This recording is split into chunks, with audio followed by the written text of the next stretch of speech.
All right, 3, 2, 1. Woo! We're back, baby. It is episode 79. We didn't discuss this, I'm pretty sure. I think it is 79. I haven't changed this. So 79 of the Save Point podcast, baby. Woo! Yeah, me bomba clat. We're here again. Brock has got a fucked foot once again. Yeah, they cut it off.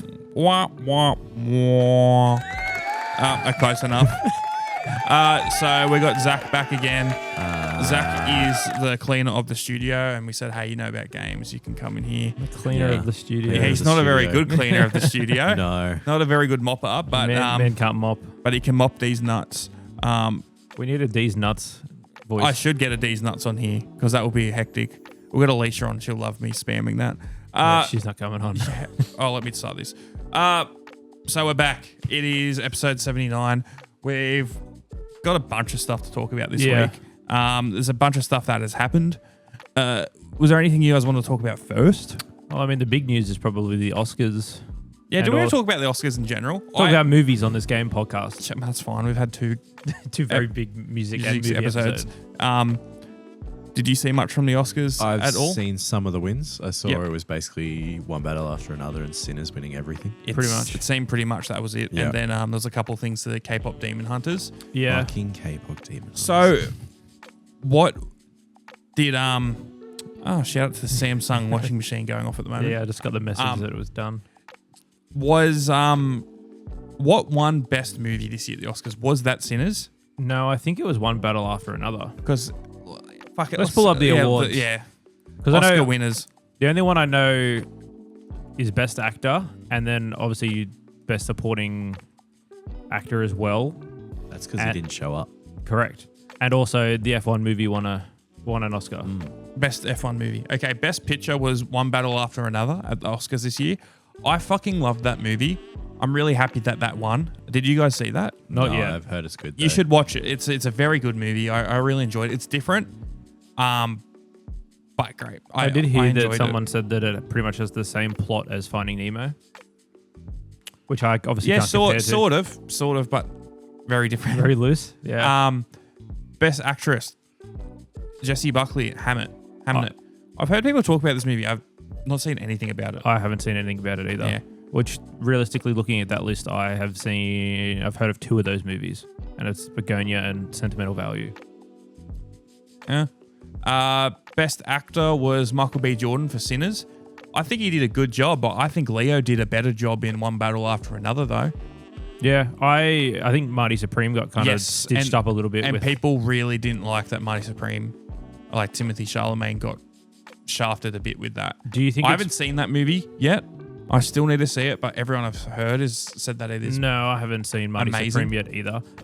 Everyone seems to think it's because of the comments that Timothy Chalamet made about like the ballet and ballet and stuff. So what were the comments? I heard that he said something about it. Something about like the people coming out for film aren't like the people coming out for ballet and theatre or something like along those lines, and everyone was just like, you're going to piss a lot of people off with those comments. I thought he said like ballet was a dead art or something like that. Something along those lines, and like the films, I don't know. But I feel like it just got kind of blown out of proportion a little bit. Yep. Everyone reckons that that's why the movie won no awards. That was only a few days ago, like as of recording. Yeah. That happened, right? I think it was about a week or so back, but it wasn't, I don't think it was big enough to cause all like completely disregard everything for the awards. Yeah, that's what I mean. I think a lot of this stuff was probably decided fairly early on. Yes, definitely so. But I do feel like a lot of the time the Oscars is either it's a popularity or let's praise this one movie that we really want to pump up this year sort of show. A lot of people I don't think have really taken much of what the Oscars has done as what the general consensus of film is for a while now. Which I think with Sinners winning best, or Michael B. Jordan winning best male actor, I feel a lot more people are now a lot more vocal about their dislike for Sinners online. Yeah, I mean, I saw Sinners. I really enjoyed it. I thought it was a great movie, but I also... Have you seen Sinners? No, I haven't. Yeah, I want to watch it. It's a really good movie, but I also heard online that it was like the second coming of Christ. It was the best thing ever. It was so good, and I watched it with Lizard. Shout out to Lizard, happy birthday. And I was like, that was a good movie, but I don't know why there was so much talk about it. I understand that it's a predominantly black movie and it's important for a lot of cultural things that might not be as significant for me. But regardless of that,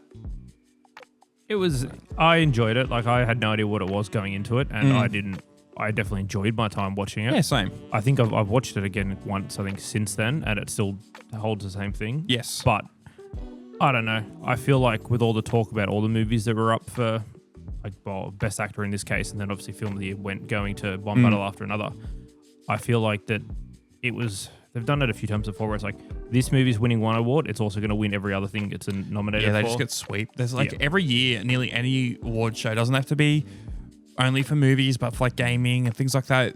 One game, movie, album will usually just sweep majority of the things, or two. Like just like how Clear Obscure won basically everything at the Game Awards. Yeah.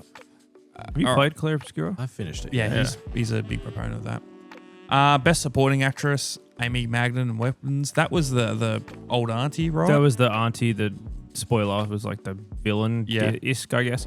Again, that Weapons is another movie that I kind of liked, but also didn't at the same time. Yeah. It was very good for the first half, and then it just kind of lost me. Have you seen Weapons? I have not seen Weapons. Have you seen anything this year? Not really. Okay. You need to get a subscription or something. I mean, to be fair, he would have probably watched more than Brock.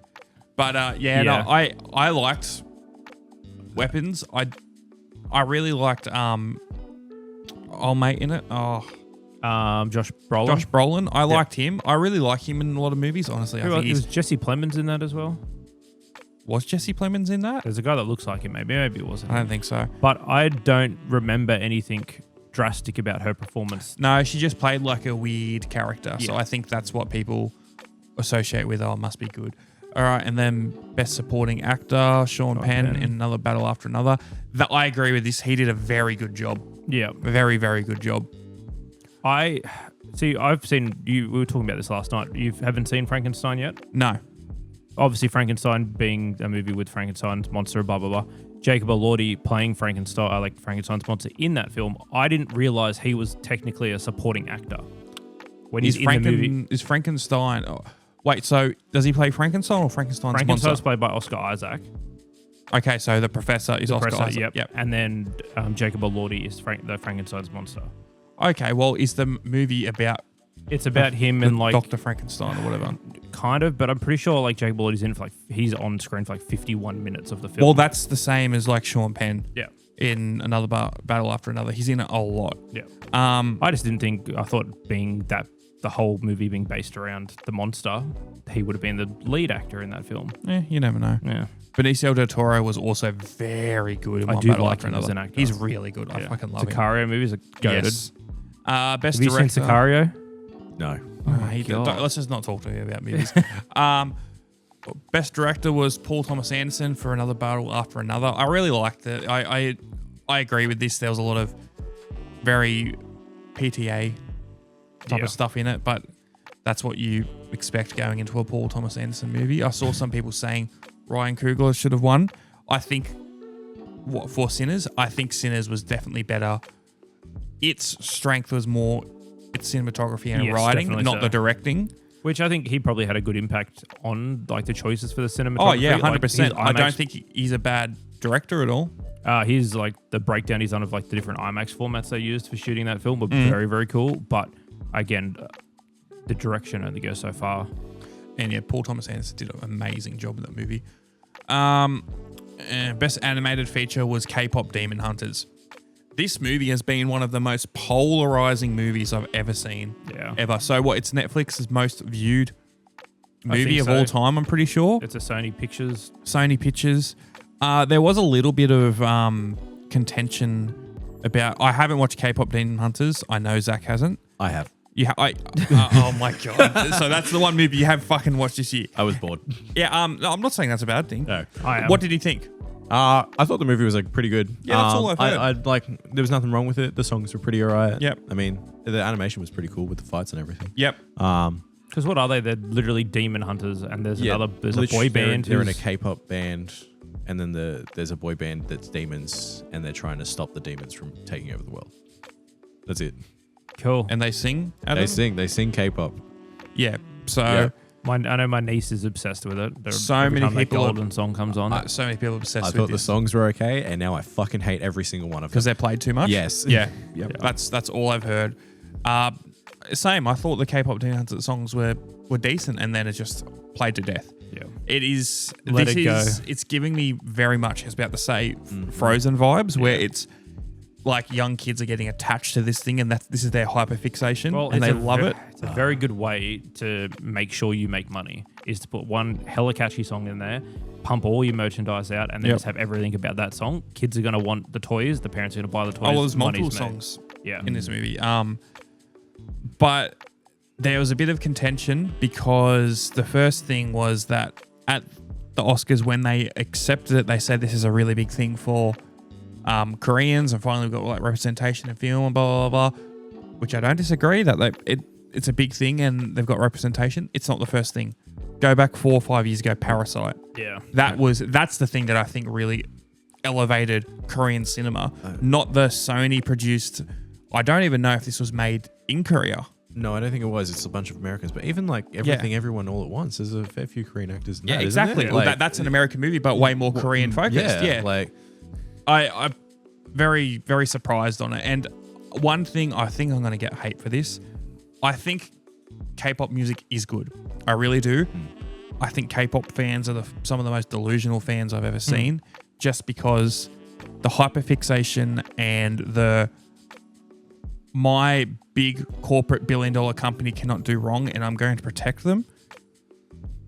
I don't understand that mentality. no, K-pop music is pretty good sometimes. But some of the bands are insane, and they put in so much fucking work. Those artists. But yeah, the fans and the companies behind the bands, they're not cool. No. Yeah, I don't no. like either of those. No. Speaking of delusional fans, around here somewhere, I think it was in Sydney a couple of weeks back, there was a K-pop tribute show. This was not only in Sydney, worldwide. That was the other thing I was going to say. Keep going. This K-pop tribute show, a lot of people, especially at the Sydney show and all the TikToks I saw, assumed that when it was a K-pop tribute show, it would be a tribute show to K-pop Demon Hunters. And it was not. And they're like, why did we bring our kids to this? This is not what we signed up for. This is false advertising. It's like, no. You just don't understand that K-pop isn't just that one movie you watched. People think K-pop means K-pop Demon Hunters. No, it's a genre of music that has been around for 25 plus years. Pretty long time. Yeah, I mean, it's just because it's blown up so much. Yeah. And like, it's not anyone's fault if you like misinterpret what's going on, but you can't also then get angry at the people putting on the show just because you didn't read it properly. I just think, like, how did you go through booking that whole thing without realizing that this is not K-pop Demon Hunters? It would be plastered everywhere People if it are was. I did see like a couple videos on TikTok of a lady who was driving like somewhere out west into Sydney to see this show, and then she took her like 3 kids, and she's like, this is like the longest drive we've ever done, blah blah blah. Get there, and she goes, these are horrible seats for the money we paid. They're not even playing any of the Demon Hunters music. And I was like, you don't book like a 4-day trip if you don't read the goddamn advertisement correctly. People are stupid. All right, best international feature. I don't think I watched any of these. I've heard of Sentimental Value. I think haven't I have watched as it. well. So I don't really have anything there. Best documentary. I haven't watched any of these as well. Mr. Nobody Against Putin. I don't doubt that these are good. Yeah. I think the art form in cinema that I like the most, honestly, and I think has had the best progression over time and hasn't got stale is documentary. I feel like there's a lot more documentary or documentary style movies that haven't just, we need to do big blockbuster things. It's not the target audience. So there's been a lot more fresh ideas, but there's also a lot of trash documentaries. Yeah. A lot of Netflix documentaries just seem like that fucking nothing. that octopus one like a few years ago. Huh? The octopus documentary, the guy who like raised the octopus and all that sort of stuff. I don't swear remember we've seeing talked that. about it. I can't remember what it's called. It was really, really shot beautifully. Yeah. It was crazy. Best original screenplay was Sinners, Ryan Coogler. Yeah, so that I agree with. Yes. I think he did a very good job there. I think it was a really cool idea. I don't disagree with this at all. See, when I saw the trailer for the movie, there was not anything in it that was like, vampires. I was like, this No. movie just looks. Yeah, so if you don't know, music- it's the people who don't know. Sinners just seems like it's a southern, like 1920s, like somewhat gangster movie about like black people in the South, and it looked really cool. And then you get halfway through it, and it's turns into vampires. That musical act halfway through was like very trippy to watch. Yeah, It was very cool. I mean, vampire movies go kind of hard. They do. They This, do. this is a different type of Especially the this good is- ones. very different type. Yeah, this is no Underworld. Best Oh, yeah. adapted screenplay, One Battle After Another, Paul Thomas Anderson again. 100% recommend to watch this movie. It was great. I think it's on HBO. I might watch it. Del Toro Yeah. movie. Del Toro. It's a Guillermo del Toro movie. Yeah, it was Frankenstein. Yeah, I didn't know that. Yeah. I Yeah. thought you said like Del Toro, like Del It's Toro very, Quest. it's very, very good. Best original song, Golden for K-pop Demon Hunters. It's not even the best song in the movie. Yeah, but I know The most- that's supposed to be like the big one or whatever. Yeah. I couldn't tell you any other of these songs, so I knew that was going to win. I lied to use the big musical number in the middle of. Oh, and Sinners, Sinners, I yeah. didn't see that. Yeah. To be I do fair, know that soundtrack does go very hard. Jacob and I Yes. sing it all the time. It's pretty good. yeah, very hectic. Again, original score for Sinners. I want to say One Battle After Another. What? Johnny Greenwood? Bow, wow. I don't know who that is. Is that like, oh, let me have a look. I want to make sure. Let's do our research. We're locking in. So, what movies have you watched this year, Zach? I don't think I really watched any. So not this hang year. on, We'll say hang last on. year. I watched Superman Fair. and Fantastic Four. So normie movies. Got Yeah, it. normie movies. I'm really lazy when it comes to movies because I like see a movie I want to watch and then I'd just rather play games. Yeah, that's fair. That is very fair. But I don't know. There's been a lot of good movies. It is. So the Oh, person who shit. did the soundtrack for One Battle After Another is Johnny Greenwood from Radiohead. That's kind of cool. Yeah, I was about to say Johnny Greenwood. Yeah, he's a very good guitarist. He's a very good musician. I really liked that movie. The suspense in it was hectic Yeah. with the soundtrack. It gives me, for One Battle After Another, very big Uncut Gems vibes. Yep. There's a lot of suspense the whole time. The music really works. There's a good piano part in it that I really loved.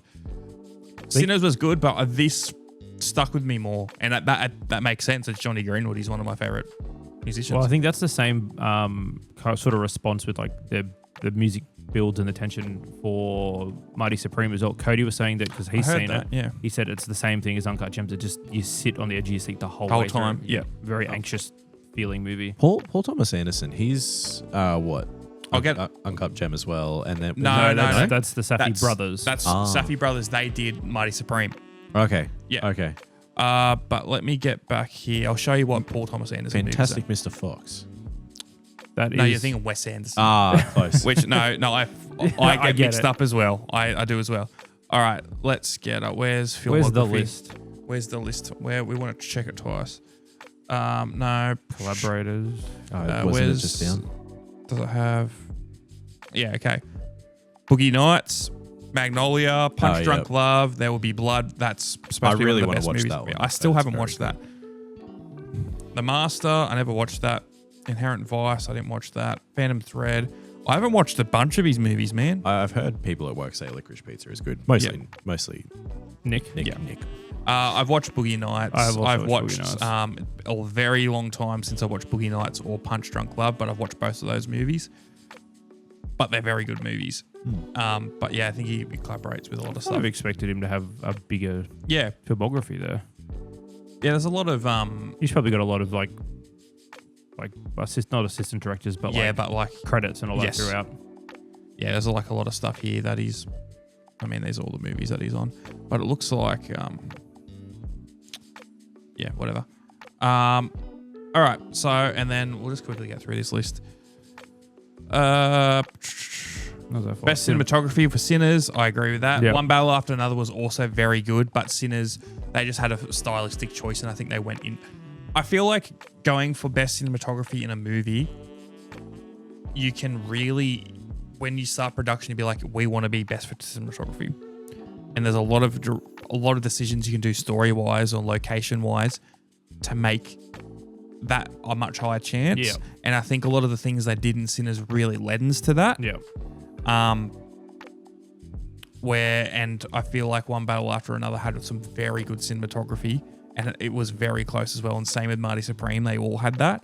But I understand why Sinners got that. Yeah. Also, it was mostly at night. Yep. Um, But filming at night is not the easiest thing. Best film editing, One Battle After Another. Yeah, I like the editing in that, but they were all pretty I'm good. surprised the F1 didn't. I mean, I haven't seen One Battle After Another, but the F1 editing was quite cool. The way they cut all the old races together and all the different camera angles for the. Was the F1 movie good? Yeah, I enjoyed it. Yeah, I might watch it. Watching it as an F1 fan was infuriating because you'd be watching some parts and it's like, that's a 2022 car, but it's like they're saying that it's in this year and all this sort of stuff. And then some of the drivers switching teams because they're all obviously using different parts of the race. They're no longer on those same teams. Yeah. So, and all those little things you pick up. But if you just want to watch a good movie, it's solid. Soundtrack's good. It's done by Hans Zimmer. Yep. I enjoyed it. No, it's going to be good then. Yeah. Best sound, F1. There we go. God, yeah. You'd think so. Like the Foley for F1 would have been insane. Yeah. Visual effects, Avatar, Fire and Ash. You would be insane to not give it to that movie. The amount of stuff that they did in that. The F1 stuff's more comp rather than actual visual effects, so I get why that didn't get it. Jurassic Park was okay. Sinners was good, but it was more, I feel like, more practical effects for the majority of it. And I don't know what The Lost Bus is. I've not heard of that. The Lost Bus. Honk. Honk honk. Miss Frizzle. True. Shut up. Production, Frankenstein. That blah, makes blah, blah. sense. What else we got? Casting. Yeah, it was good casting in that One Battle After Another. I don't think there's anything that's really too... Animated short. The girl who cried pearls. No, they tied. So, yeah, they did. It was that and then... That was live action. Well, Oh, yeah, it was Yeah, live just action. down. Yeah. The singers, people got mixed up with sinners. And two people exchanging saliva. interesting choice for Very- a title, but I'm sure that's probably All very on empty par. rooms. Blah, blah, blah, blah. Okay. Bunch of drama. Yep. What does Susan Boyle have to do with any of this? I don't know. Timothy Chalamet loves Susan Boyle, that's why. And then the biggest upset of the Oscars, that Best Picture wasn't won by Nirvana the band, the show, the movie. So SMH, that is still the best movie of the year, even though I saw it this year, but it did come out last year. Yeah. Epic. All right, well, that's the Oscars. Speaking on gaming news, Oscar these nuts. yes. But yeah, the gaming Oscars news. the gaming Oscars news that Markiplier was at the Oscars. Yeah, I saw that. Markiplier went to the Oscars. I don't not think not walking the red carpet, but he was next to it. Yeah, well, so what happened? I don't know. I I- keep seeing photos of it. It's him taking photos like around the red carpet. I don't know if he was meant to be like on there or whatnot, but I mean, he was there, so it's kind Yeah, of cool. was he... I don't know. Was it the type of thing where because he's got a film in XYZ theaters, he's allowed to go? At the same time, he wouldn't have been able to be nominated for this Oscars. 'cause Yeah, I the don't cutoff would have been last year. I don't know how it works because I mean there was heaps of people like the guy who plays Hiccup in the new How to Train Your Dragon movie. None of those movies were nominated. He was there with his girlfriend, so like I don't know what the sort of entry I get that requirement is. though. Like it doesn't have to be nominated because it'll be Yeah. like They're just filling the room out with celebrities. exactly. There's so many people there.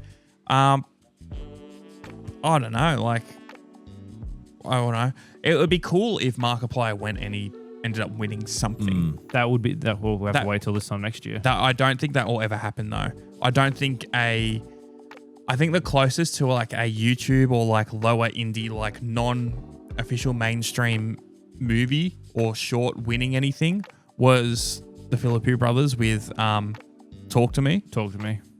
because it was still like a proper movie through proper production channels, but they did a lot of stuff that sort of made it else like all a bit different. Yeah. Where if you look at Markiplier, this is just all him and he's doing it himself, and it very much just everything I've heard that Iron Lung is very much just super high budget movie made by YouTuber. So it still has that vibe, but good for what it is. Yeah. I did see that there was talking about like doing different things with the VFX and sending them overseas and waiting to get obviously all the His render farm. yeah. And he decided to go. It is much easier and the same price to just build our own render farm and do everything here and then be able to get everything instantaneously. And it's cost maybe the same, if not a little bit more. Yeah, than just shipping it. Markiplier turned his bathroom into a render farm, so he filled it with servers and computers to render out all the footage for the movie. So it's cheaper than exporting it overseas. That's hectic. Yeah, it's pretty good. I mean, he's got silly money, but he's also very passionate. Yes. And So- if he can guarantee it's done himself correctly and Yeah. it gets everything instant, then why not? And it would have been crazy if he was nominated for something or next year, but I don't think it will happen. I think The Oscars is too much old media. It's old. It's people who are just in old media. They don't want to give it up to the newer generation in regards to newer formats. Yeah. They like new actors and things like that. But I mean, I think all the other little awards that they give out, like Critics' Choice and all that sort of stuff, I think he might get some nods here and there, but I don't think any of the big ones will show him the time of day. yeah. Not until it gets a little bit more popular with the YouTube scene. Even if you got like one nomination, that'd be sick though. Yeah. I just Like, don't think it will happen. No, I don't think it'll either. Apparently, the sound and stuff was good, so maybe. Very unlikely, but maybe. Yeah. Depends what who comes knows? out. But I mean, this year we do have some. You've got like, the Spider-Man movie's not going to win anything. You got Doomsday. You got Dune Part 3. You got the Pretty stacked Odyssey. movie. Yeah. There's a lot of stuff coming out this year. It's a tough, They'll probably have more screenings of Nirvana the band, the show, the movie. maybe. So, but it to wait. will be tough. Swamp Grown Ups 3. Grown Ups 3, Shaq's coming back. But another thing actually to do with gaming and the Oscars was that, Jeff Keighley. Yes. So for people who don't know, Jeff Keighley, he's very big in the gaming industry. He puts on the Game Awards. He puts on Summer Game Fest. He's been a gaming journalist for 20 plus years. A lot of people didn't know this till the news broke about 6 months ago. His dad was the chairman or director of IMAX. Oh. Very high up, very influential in IMAX. The reason the media, like the format is, from what I've heard, is he's one of the main champions of it and really pushed it forward. Like Christopher Nolan did, I don't think he did a eulogy, but he sent something for like his funeral because he ended up dying last year. He was fairly old, but what was his name again? David Keighley. So he was, I think, chief chairman or something of IMAX. Let me get it up. Yeah, it was like pretty much the big dog of bringing IMAX back to like an occurrence, sort of like a popular thing again. Because I mean, there was a part there where like IMAX films were still being made, but they're not like weren't anywhere close to what they are now. Chief Quality Officer and oversaw post-production on more than 500 IMAX films. So that was Jeff Keighley's dad, David Keighley, who's, like we just said, the Chief Quality Officer for IMAX. And when he passed, there was a bunch of people who came out, including Christopher Nolan, and a lot of people who use IMAX, saying how influential and how important he was to filmmaking. At the Oscars, they had their in memoriam. They didn't put him up there. There was, you were saying that there was a ton of other people that in the in memoriam they didn't put up at the Oscars this year. There was a lot of things that I saw. I think it was on Reddit this morning that people that passed. I don't know if it was like recently or it was like within like a short period of time that also weren't included. Actors Award. There we go. But I mean, there was quite a few people that had been missed. I've noticed that people were commenting on the David Keighley thing afterwards saying, no, it's on the website now, but if you're one of the big dogs at IMAX and you're not getting, I was going to say a shout out then, but like if you're not getting a remembrance on the Oscars where half of your films are nominated and were filmed in IMAX. 500 films. Yeah. There'll be very few people that had that many accolades involved in that many productions. There was actually something that Jeff Keighley put up, and I think it's gone now. I'll have to have a look, where he talked about, he said, this is from Jeff Keighley, he said, so incredibly disappointed and heartbroken that the Oscars chose to not include my father, David Keighley, and his immeasurable contributions to IMAX and cinema in the memoriam segment in the broadcast. I will never forget him. And then he tagged a bunch of people. It might have been on Twitter or somewhere else. Yeah, on Twitter. Later on, he reposted something on Threads saying the Oscars response, AMPAS/Oscars CEO Bill Camera apparently blocked me on Instagram last night after seeing my post expressing my disappointment about the... Actually, I have to go on and look at this whole thing, sorry. AMPAS/Oscar CEO Bill Kramer apparently blocked me on Instagram last night after seeing my post expressing disappointment about the broadcast in memoriam omission of my father. You truly can't make this stuff up. That's a bit of a piss take. Yeah. You expressing that your father, who was a very important part of the film industry, and the person in charge or the CEO of the Oscars or whatever the fuck it is, blocks you and doesn't want to deal with you. I'm sorry, that's fucked up. Yeah. It is. And the only thing is, there wouldn't be any sad thing is there wouldn't be any traction about this if David Keighley's son wasn't Jeff Keighley, who's also a very big person in a different medium online. Yeah. And it sucks. But I mean, I think that also gives just the general look of the Oscars is that they're very much old cinema, old media, old guard, old Hollywood. People have always said they're a bit out of touch in the last X amount of time. I think in the last 5-10 years, it's getting better. Well, they still don't treat animation as a serious medium. No. Which is ridiculous. No. There's so many things like that where it's ridiculous. I mean, you're never going to get any things. People still make a hubbub about that, Spirited Away won Best Animated Thing years ago because it was Japanese and not American or whatever. Yeah, people forget that anime is not a country or location. It's a medium. They basically just make it the Disney Award, the Kids Movies Award. Yeah. Which is stupid. It is, but I mean, that's what it's like. Sometimes they do deserve to win anyway. Yeah, Disney make great movies. Oh, yeah. They just straight up do. There's just more than just Disney and Pixar films out there that are animated. Which I'm hoping that maybe we get a Spider-Verse movie part 3 eventually. Oh man, I forgot about that. So when did the last Spider-Verse movie come out? 3 years ago? 3-4 years ago? Because I think, was it 2020? I think Spider-Verse came out, or 2019? 2019. The first one came out. I think so, yeah. The second one came out, what was it? 2021? 2022? Across the Spider-Verse. I still need to watch the second one. 2023 came out. 2023. I didn't mind it. I enjoyed the first one significantly more. Yes, the first one's a lot better. That's what I've heard. That the I first think the one's better. second one would be a lot more enjoyable with a part 3. with a part 3. Like, it's been too long waiting. Yeah, That's 2027 on the 18th of June is when it's due out, but it was also due out like May last year and then November last year, and then I'm pretty sure they just rewrote a whole bunch because people weren't happy with how it was going.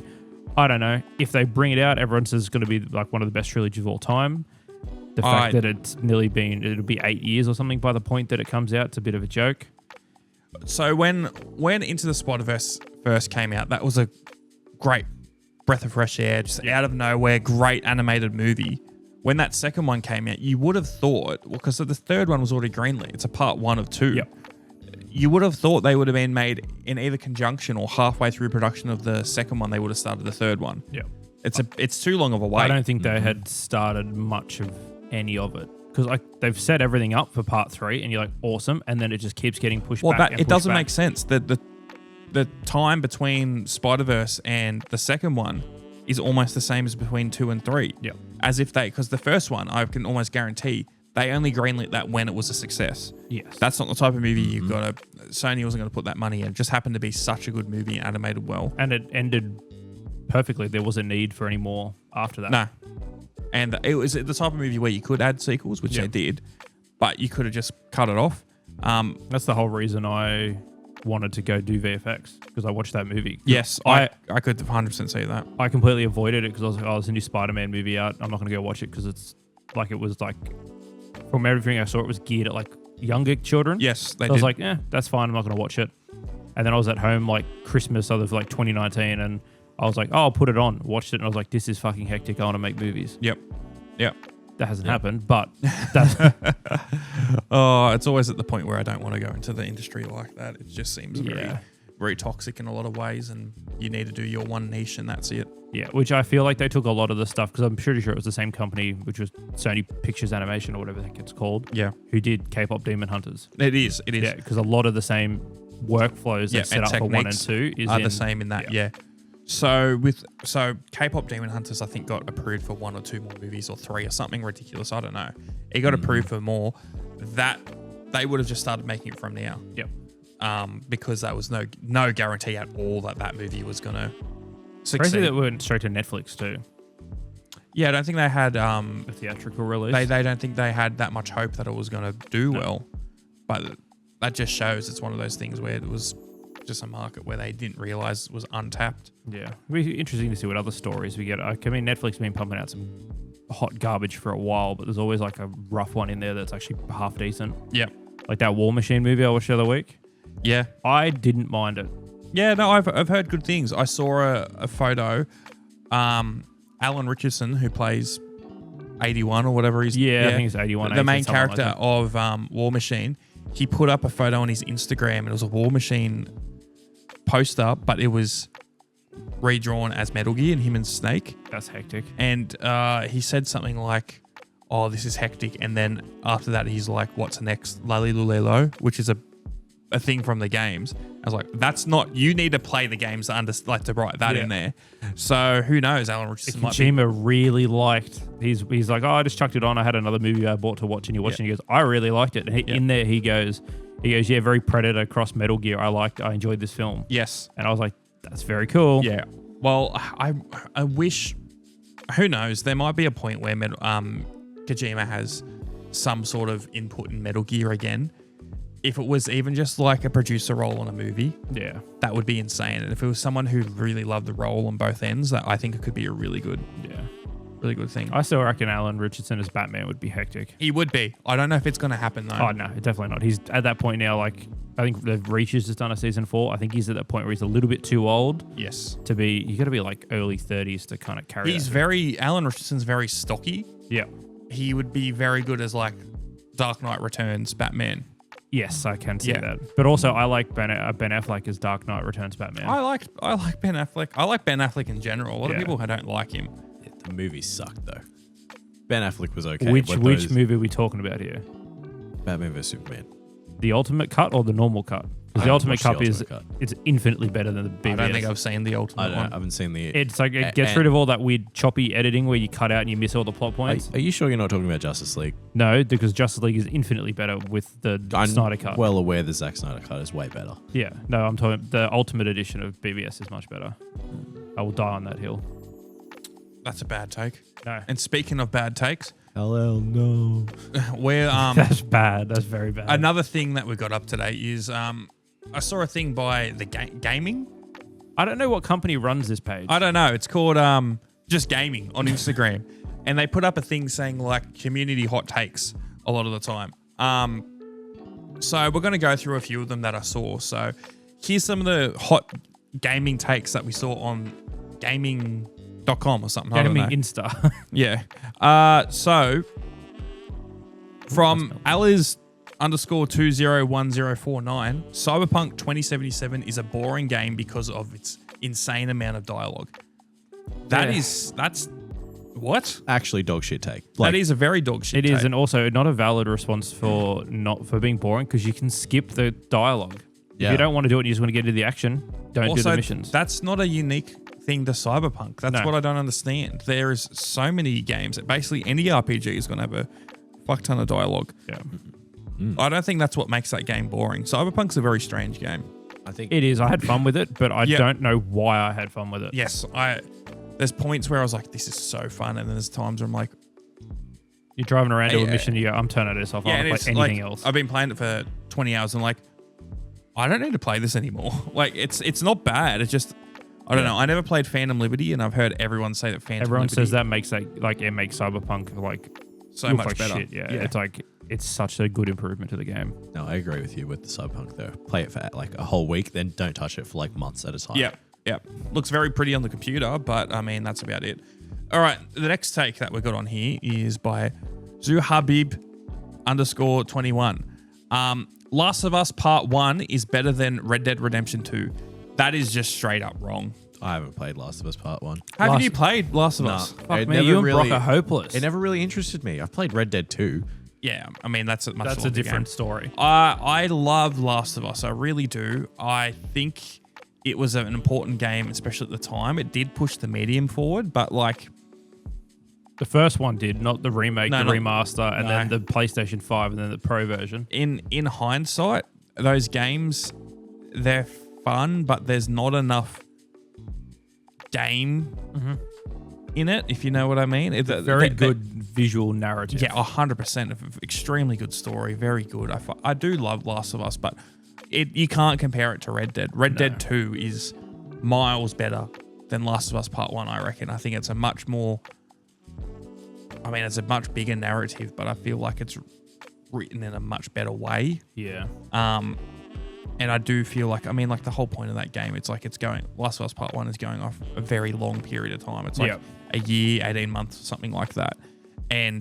But it does almost feel like, oh, let's just show you like a high point or a low, like it's always big action pieces. And I think that's why. Big ups, big downs, and then it's nothing for a bit. I mean, I guess there's really nothing wrong with that, but I feel like with Red Dead, it was such a good payoff because there is a lot of boring and nothingness in that game, and people like to talk shit on that. But I feel snow like, mission. yeah, but I feel like it made all the good parts of that game hit so much harder. Yep, I agree. Like those last few hours in the main part of the story were so good, and then I know some people who don't like the epilogue of Red Dead. It was hectic. I got to play more of the game. I fucking loved it, and it was just like, oh, we're going back to zero, and it was it's more of a prologue for Red Dead 1, honestly, and then you get to the end of it, and it's paying off other stuff. I loved it. I fucking loved it. I thought it was really good when I played it. Yeah, No, really fun. really good gameplay as well. Just, it's a great game in general. It's a Rockstar game, so I Yeah, mean, you're not going to go wrong. When has Rockstar made a bad game? I don't think Rockstar's ever made a bad game. When they were like DMS or whatever, DMZ or whatever their old name was, Design or whatever. yeah. They might have made a bad game. Oh well. Next gaming hot take is by Joe Pat 365. Halo is not as good as COD and had a worse fall off. I don't know how hot take this is. I think this is more of probably a personal preference. I don't think Halo is not as good as COD. I think Halo, all the Bungie games are better than COD, Yeah. but they're a very different game. They're very, very different game. And you can't say they had a worse fall off because like they just stopped making Halo games. Well, they've stopped them in the last like 5 years at least, or 5 or 6 years. I do think they had a worse fall off, but you were saying before, Zach, I mean, the later Halo games, I don't feel like they're Halo games, but they're not bad designed games. Halo 5 is perfectly playable. It's just, Yeah. and it's like, but like some of the newer COD games, absolute dog shit, trash. The last half decent one was 2019's Modern Warfare. And even that got to a point where it was like, this is enough. Yeah. Also, didn't they peak at completely different times? Like, No, they were big at the same time, I reckon. I mean, The CODs that came out when like the big- Halo was still big were definitely not nowhere near as good. I think, like when people think of COD and like the big ones in the series, it's Modern Warfare 2, Black Ops 1, and they also talk about Black Ops 2. Modern Warfare 3. Modern Warfare 3 I don't think had as much love, but people really liked Modern Warfare 1, Modern Warfare 2, Black Ops 1 and 2. Yeah. I guess, I mean, like there's other good ones in there Halo as well. 3 was what? 2007? Yeah, so it was a little bit before. Yeah. But there was also ODST, and then there was Reach, which were a few years apart. But 3, I think, was the height of it all. It was beforehand, but they were still going at the same time. Like, it would have Halo 3 came the same year as Modern Warfare 1. Can't forget Halo Infinite. Still better than the Call of Duty that released that year. Let me get another hot take up. Hot takes. Okay, here we go. So, gaming hot take. GTA 5 story is mid and only popular because of GTA Online. I think that is definitely a hot take and not correct at all. I feel like that person who made that hot take has not played the GTA 5 story. Yeah, and I don't think they realized that GTA 5 was a massive success and extremely popular before GTA Online was a thing. Because they're probably too young to remember that. Yeah. I remember having out GTA. like 2013. I think it was it a year or 6 It was months a year, or it was 9 a- months later or something like that. I played the fuck out of GTA 5 prior to that coming out, and I remember trying to log on to the GTA Online servers the day it came out, and it was impossible. I got in, but none of my mates could. No, I enjoyed my time with GTA. I'm still, I don't know, I get the urge to go back and play it every now and again, Yeah. but I don't want to have to spend all this time and money just to enjoy the online now. Yeah, no, the online is, I think it's beyond me now. It's just a bit too much. Apparently there's mansions now. You buy There's a mansions. ton of stuff in that game now. I bought all the things during COVID and did all the work to get everything up to where it needed to be, and then 3 weeks was over and I was over it. All right, next one. Arena shooters are dead. I don't think that's a hot take. I think that's just true. Yeah. Like, what arena shooters come out now? Which one's an arena shooter? Would that be like Halo? Like Halo, where yeah. generally it's like a smaller map and it's Like your split gate sort of style. Splitgate, Halo, Unreal Tournament back in the day, Quake, Doom. Like, there just isn't many that come out anymore. I think, I guess the people who were really into the arena shooters were like the same sort of people that were playing them back in like between like 2000 and 2011. That's not what people want now. They want Battle Royale. Yeah, BR for sure. Yeah. to be fair, I mean, like, I don't know any. I mean, not even arena shooters. Like, to be completely honest, there isn't a ton of FPSs that come out that much anymore. No, Like, I mean, FPS is still a flooded genre, but I mean, it's really just COD and Battlefield that are big things. Occasionally there'll be like some more indie style or different things, but not like it used to be in the early 2010s, late 2000s. We're getting Pragmata later, but that's going to be a single player one for That's sure. third person. Is it third person? Yeah. yeah. Yeah, Brock was playing that. Bring back Titanfall. Yeah. Don't get me started on Titanfall. Yeah. Both of them haven't played it. Titanfall 2 is so good. Yeah, no, it's that's so all I've good. heard. The best 6-hour campaign ever. Mm-hmm. Okay, well, That's such a good game. next one. We've got From Software has been the best gaming studio for over a decade. I don't think that is a hot take. I think that is... I don't know if they're the best. They're definitely 100% consistently They're good. very, very consistent. The only other ones would be like maybe Rockstar, but they've only really released 2 games in the last 10 years. Yeah, I mean, they've been consistently good always, like we were just saying before. FromSoft has brought out stuff. Well, people didn't like Dark Souls 2, was it? Yeah, it's pretty mid. It Yeah, was and- the B team though. Miyazaki never wanted a second Yeah. Dark Souls. Well, and then so he was on Dark Souls 3, and then they did Bloodborne. Other way around. Oh, Bloodborne, then Dark Souls 3, Mm-hmm. and then Elden Ring. Mm. And then have they released anything? Oh, Sekiro. Sekiro and Night Rain as well. Oh, yeah. Yeah. Can't forget the DLC for Elden Ring. Yeah, that everyone says is a separate game, which I isn't. mean, the DLC for every game of all of the Souls games is like half a game compared to other games. It's pretty ridiculous. Yeah, but the Shadow of the Erdtree got nominated for the best game of the year. No, that was stupid. Yeah. It shouldn't have been. Yeah, well, I don't disagree. I mean, there's not many other studios that have had that consistency that long. I'm a Capcom fan, as you guys know. We were just talking about Capcom last week, Resident Yeah. Evil. We did say that. Capcom I think is another contention, especially recently, like from 2016. That is last 10 years. That's scary. The problem is, just before that, they were pretty shit for a while. Oh yeah, they were. I'll agree. It's just they hit their stride, and I don't think they've really fallen No, off since. I think honestly, the reinvention for Capcom was Resident Evil 7. I feel like that's where they were like, "Fuck, let's go from a different vibe for all of this stuff," Yeah. and they've been going great since. Oh yeah. I still don't understand. I mean, we were talking to Brock last week, and I was saying that on the podcast, I'm like, I think Resident Evil has had the best run of games, consistently good quality out of any series, because the only game that isn't good in that series is 6 in the main line. There's like 12 or 13 other ones, and he's like, there's probably better ones out there. What? The fact that he can't name a single other studio that's had a good run is, or like game series. It's like, Final Fantasy had 10 good games in a row. Yeah, but I mean, there's a lot of... you could count all the Kingdom Hearts games. I mean, yeah, if you wanted Yeah, to but do I mean, that like, more. you got to be... I mean, I'm talking... Resident Evil was going back 30 years this year. Consistently good besides 6, which, 6 was pretty dog shit. It's a still okay game, but it's not Resident Evil. How do you feel about Armored Core? Because then FromSoft would probably be on that list. I mean, I never played Armored Core. I know people who like Armored Core a lot. I don't think it's as And that'd be what was their other game? Kingsfield. Kingsfield, yeah. They had like two or three of those or something like that. I don't think it'd be on the same level as Resident Evil, though. No. I mean, like, Resident Evil 1 was a fucking hit, and then 2 was a hit, and then 3 was a hit. Code Veronica was like a side thing. But funny enough, the other one I'd probably put is Monster Hunter. Yeah, Monster Hunter's been Yeah. consistently good. Yeah, like Yeah. 26 years. I think all of them are pretty good. Do you know that Monster Hunter and Metal Gear had a crossover? That's pretty hectic. In Metal Gear Solid Peace Walker, there's an island you can go to. Is there like a little cat character in Monster Hunter that...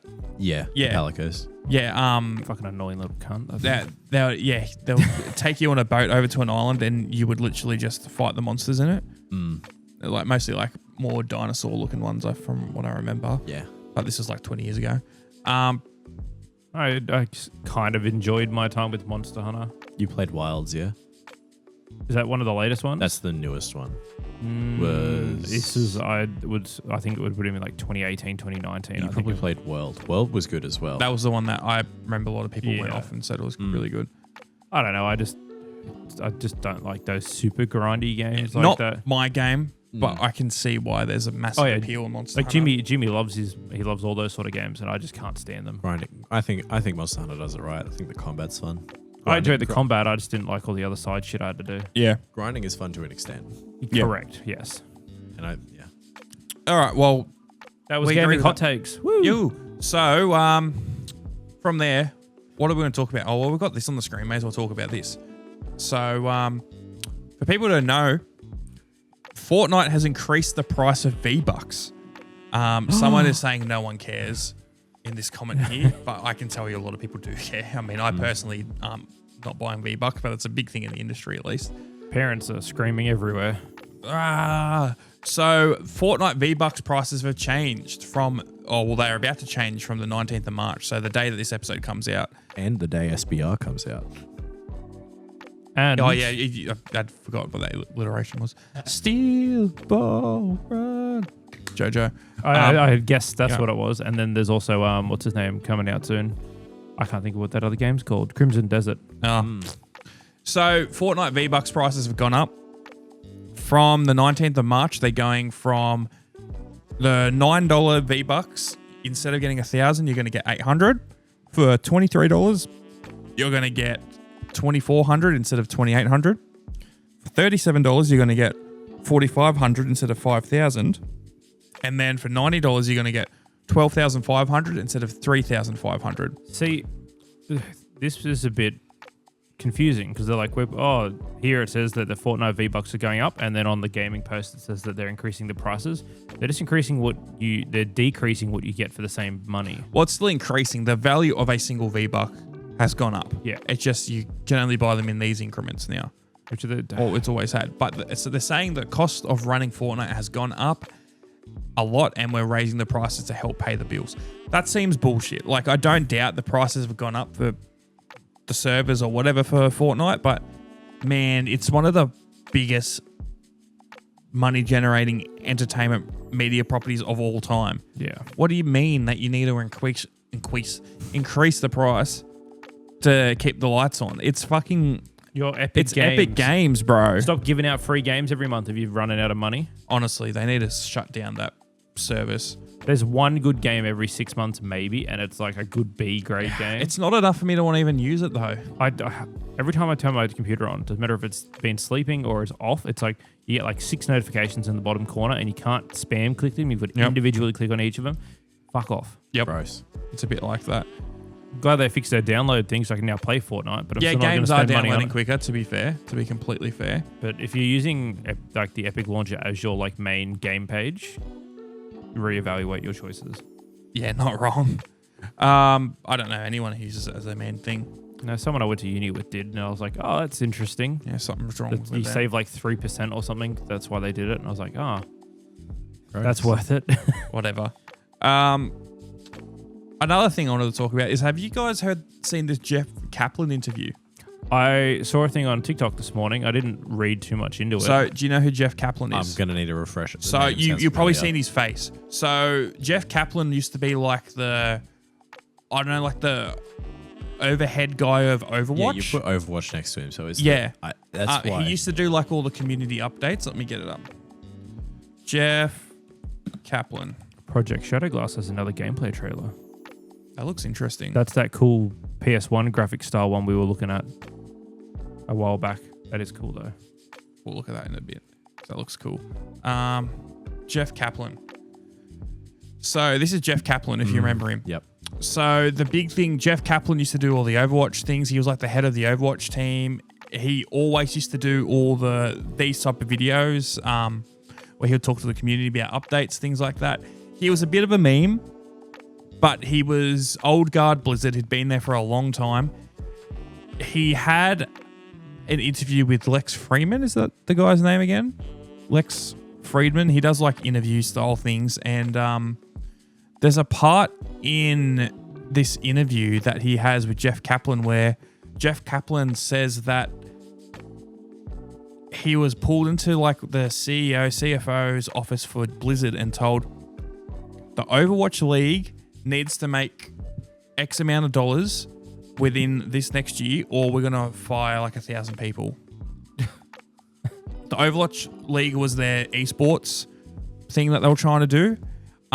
He said that they wanted to have the Blizzard CEOs or CFOs or whatever. They wanted Overwatch League to be bigger than the NFL.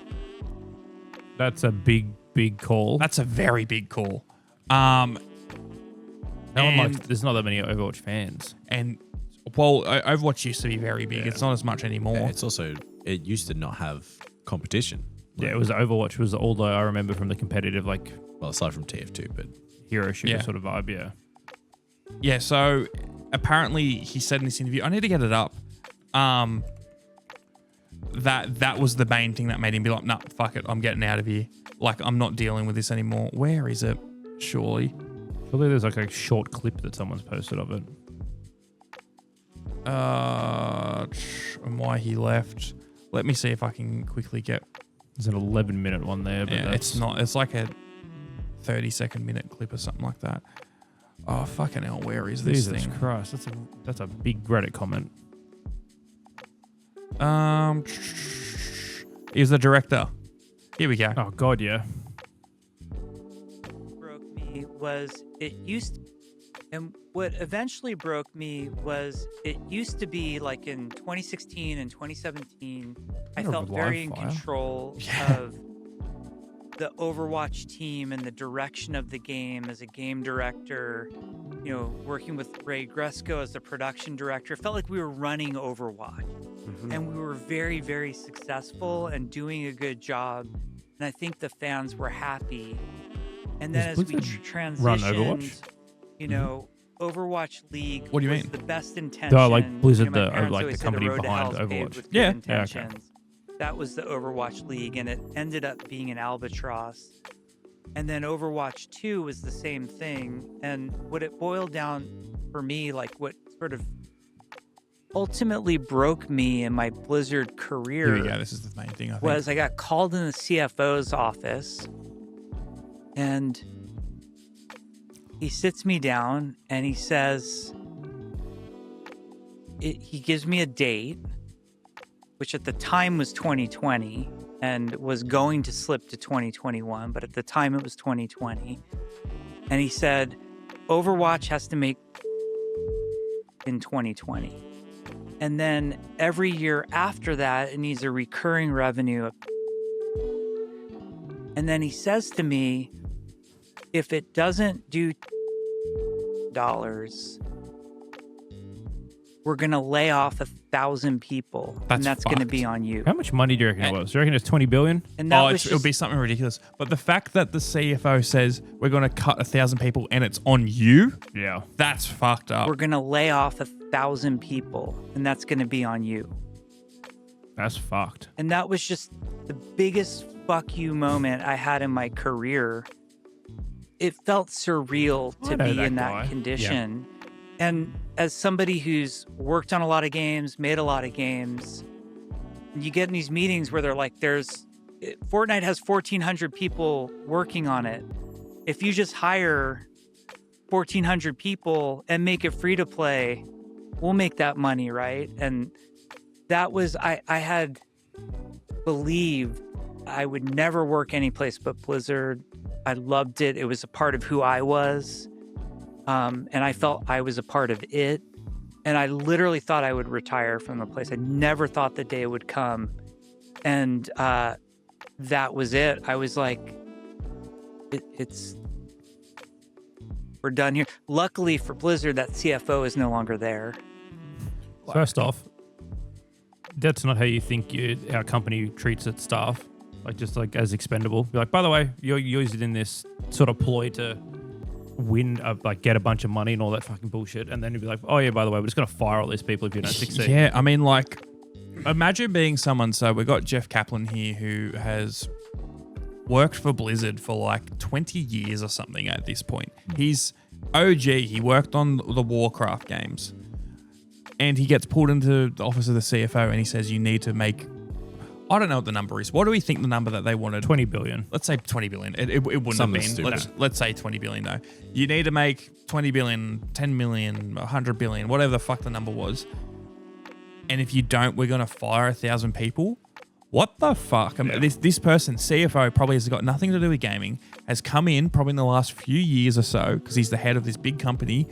You're one of the most senior people at this company, knows how it's run, was there from not day dot, but early, I'm Early assuming. doors, yeah.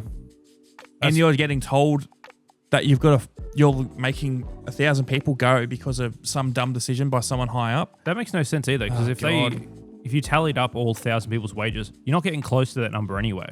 No, but I don't think that's the point. Yeah, I that's don't an think that's the point. unrealistic goal. Yeah. But also, it just shows that every company is not out there for its employees. They just want to make money. Yeah. I'd say it's the Activision half of Activision Blizzard. I don't think so. I think they're just both shit. Oh, that too. Activision Blizzard, I think, is a vile company with a lot of the stuff that has happened. I think Blizzard, at least, was when they first started, they were a great little company. They've been around since the 80s. Yeah. And people really loved making and playing games. They just grew so much, and that's when you start getting people involved who don't care about the product, and it turns way too much into business. And when there's stuff like gaming, which is so inherently tied to the community, and people are involved in these companies, they're gonna have hissy fits if there's drama. Like, for example, we all consume LG products. We like LG. We think it's a good brand. If there was like some internal coup or something at LG, we have got no connection with the company itself. Yeah. We just like the products they make. With gaming, you do get somewhat attached to the companies and the personalities and everything there.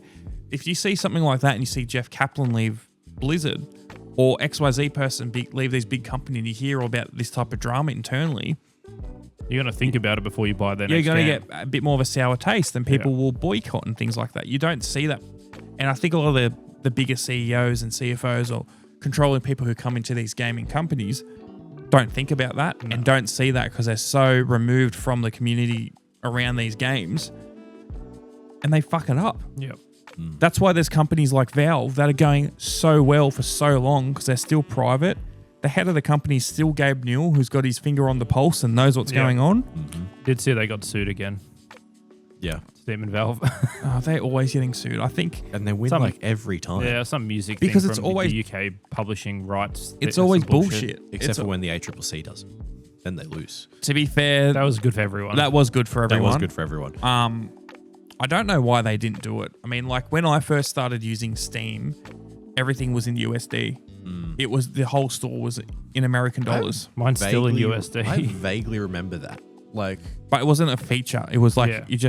it was always like because that. I remember getting Spore like a fairly long time ago. I don't know if it was actually in AUD when I bought it. A lot of the time it wasn't, and it used to fuck you up because I used to look at these games and be like, oh, how much does this actually cost me?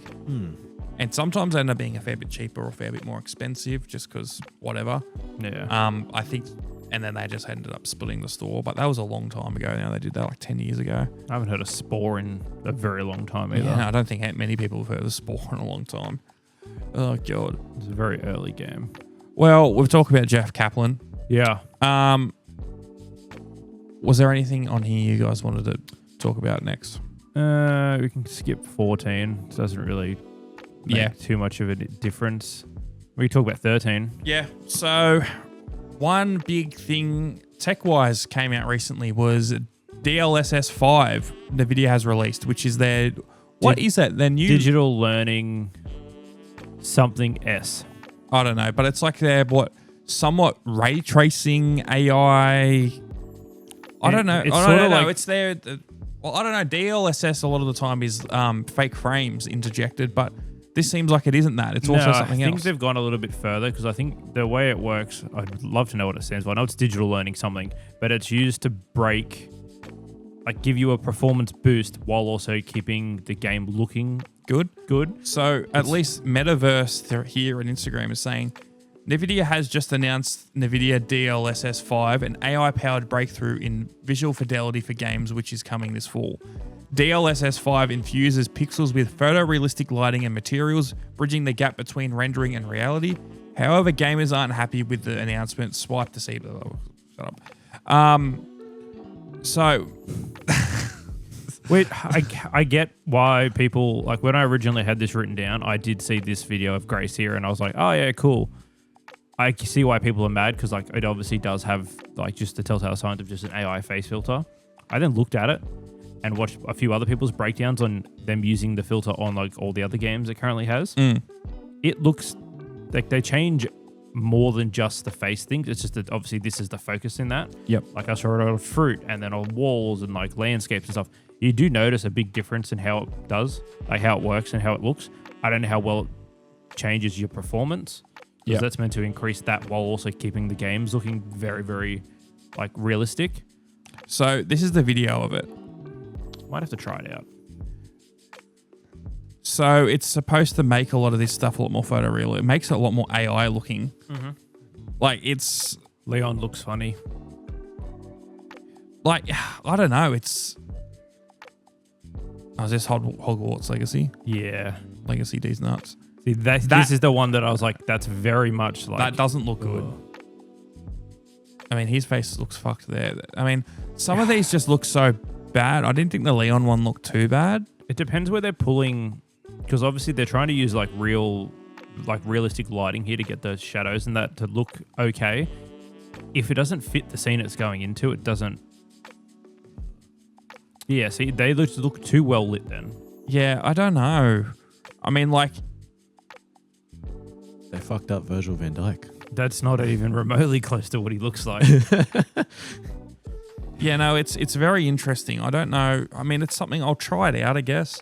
Yeah. My computer's powerful enough that I don't use DLSS on anything. I've tried it out before and it doesn't feel right. Yeah. Like, I probably would have tried it if it might be great if you've got a lower end computer and it'll really help you get frames on stuff when you're really struggling. But a lot of the time, I don't think you can even use it on the older cards. No, and it's very limited to certain games too. So unless you're playing the newest thing that's out all the time, Yeah. you're not getting access to it. Like Hogwarts Legacy is on this list, and then there's also like Starfield and like some bigger games, but they're not exactly all current. I use FrameGen for Arc Raiders because that game looks really pretty and I want it to look pretty. But in doing so, it gives me like 80 frames. So I give that a 2 times and we're a little bit better. But I haven't actually messed around with DLSS so far. I don't think it's going to be my thing. I'll probably test it out. But I mean, like, it's still a step in the right direction, I guess. Like, eventually, if you can get to a point where you can just make a lot of these games a lot easier to run on something. Yeah. Like, I don't know. I mean, I don't want AI taking over completely for everything. I don't think that looks too bad. No. I really don't. Because that kind of matches the same lighting of what was in the original shot. This one is just weird. I don't get that. It's a very stylized game though, so that's probably not the best option to... Yeah. Yeah, doing it on games that are like meant to be stylized seems like a wrong choice. Yes, because it's obviously as intended. Speaking of new games coming out, either of you two going to get Crimson Desert? I've heard so much about this game. I haven't looked at it like at all. Yeah. I'm gonna wait for other people to get it and then see what they say. Because there's a thing going around. I guess we can kind of talk about 14.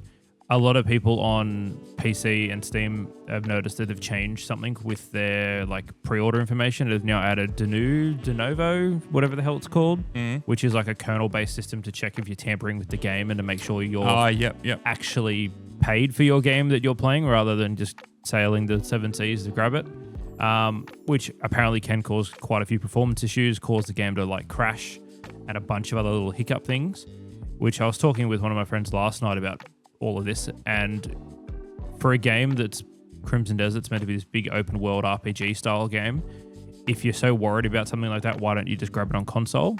And now I'm torn between if I buy Crimson Desert on console or PC. I feel like it would run really well on PC. I don't think those little issues are going to be... There's certain games where it will always run better on PC, but there's always going to be problems with it. Like, for example, I played...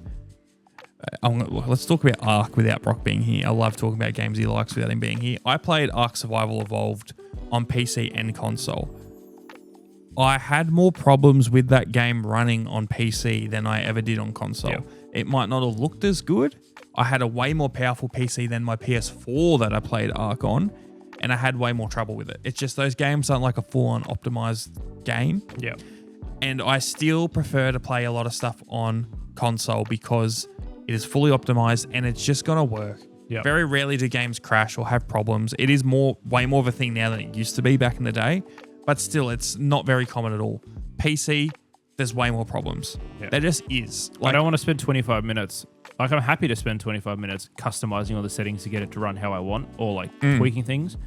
I don't want to have to do that every time. I want to be able to go optimize, and then it puts it for the best recommended thing for my PC. If I then start that game up and it still crashes, I want to throw it at the wall. Like, Yeah. so I want to get rid of it. I got Resident Evil on PS5. Yeah. I didn't get it on my computer with a 5090 in it. Like, I got that because I knew it was going to be a way better experience to sit down and play that game. It also depends on the game. That's why I'm in two minds whether to buy it on PS5 or PC. I feel like it would run fairly well PC wise, and I feel like if they do anything mod wise, because it is a single player RPG, that could be very, very cool. But also, I like the idea of just being able to turn my PlayStation on and it's there and it works. I do like single player RPGs on console. It's just significantly cheaper for the physical disc as well. It's like $89 when it comes out. That's not a bad price for a 2026 game. I don't know. I guess we'll see how we go with it. But I mean, I don't know. I'll have a bit more of a look into it. I honestly, without being like the big games, I try not to look into stuff as much before it comes out, because there's been a trend with games where they've been announcing stuff way too early, way too early, and it won't come out for yonks. It'll be like 3 or 4 years. And it's like, don't talk about it till you're way closer to releasing it, because you're going to have too much hype and people are going to overhype it. High guard. Yep. Like this, I mean, that got released pretty soon after it got announced, realistically, only a few months. Yeah. But Wolverine at this point. yeah, Although Wolverine's still getting- hype about Wolverine that. was going to get released, and then they leaked the entire source code on the internet, so that kind of shot itself. But to be fair, I mean, like, that was always going to be a good game as Insomniac, but I know what you mean. There's just, I mean, I think Bethesda sort of fucked it for everyone announcing Elder Scrolls, and Still it's waiting been- for Elder Scrolls. Yeah, and I 6. think people are, been longer since they announced it than the gap between Skyrim and they and announced, the announcement of it. Fucking hell. which is fucking wild to think. I feel like it's gonna flop. It's got too big a. Nah, it won't it flop. won't. It might get not as good reviews. It just won't. I can't see Bethesda make. Has there been, in your memory, a game that has have super hype or like a big budget, like AAA game, where it just was shit? Starfield. Starfield.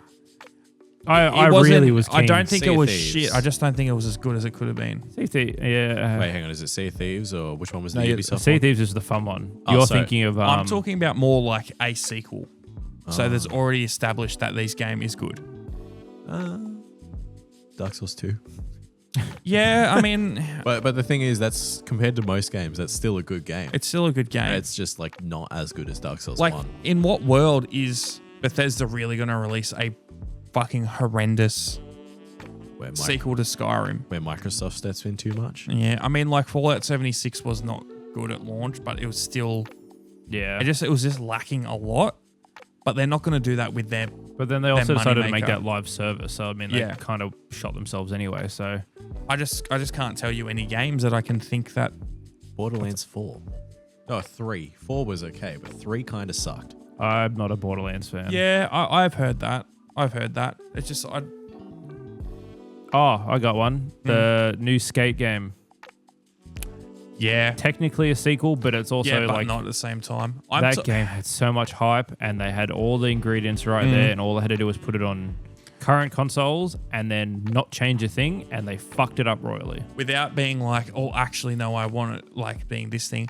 I'm talking about a game where it's like the same team and it's like just a new sequel and it's completely shit. Like, if, I mean, as it's if still EA. as if like, no, I mean, like, Halo 3 was bad and it was the straight up continuation from another one, and it was the same sort of team, it was the same overseers. I mean, it's still EA, but Skate 3 came out like 15 years ago. Yeah, but like, there's not many games that are coming out now that are direct sequels. Because I mean, yes, Elder Scrolls 6 is going to be the sequel to Skyrim, but it's also going to be its own sort of thing. On release, I thought Kingdom Hearts 3 was shit. Yeah, I've that's changed my mind since, but yeah, I agree. That was a big. I never heard much good about that game. I mean, I never played it, but I feel like it was just too long between 2. It was a very long time, and then apparently we're still getting 4 at some point. hell yeah. Sometime I remember seeing a trailer and it was like live action, sort of, but it was like realistic. Again, it's going to have to take a bit to get used to. Yeah. I'm trying to think what other games have... I mean, Spider-Man 2 wasn't kind of as good as the first Spider-Man. It was still fun, but like... Yeah, I wouldn't put it as a bad game. It was just meh. Well.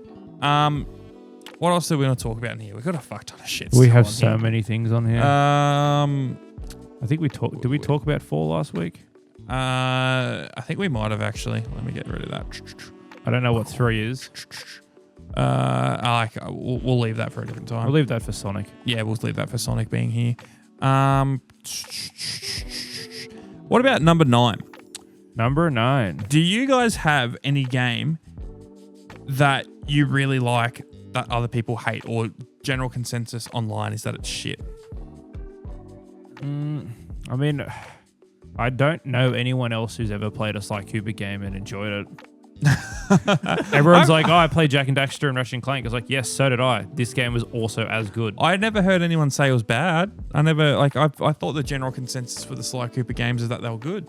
Yeah, I mean, it wasn't that everyone hates. It's just that it's very unknown compared to the other big PlayStation titles. Yeah, like the action adventure platformer type games. Yeah, it was a very oversaturated market, so I don't blame it. It Even was. Spyro turned into a fucking platformer. I mean, Stellar Blade maybe.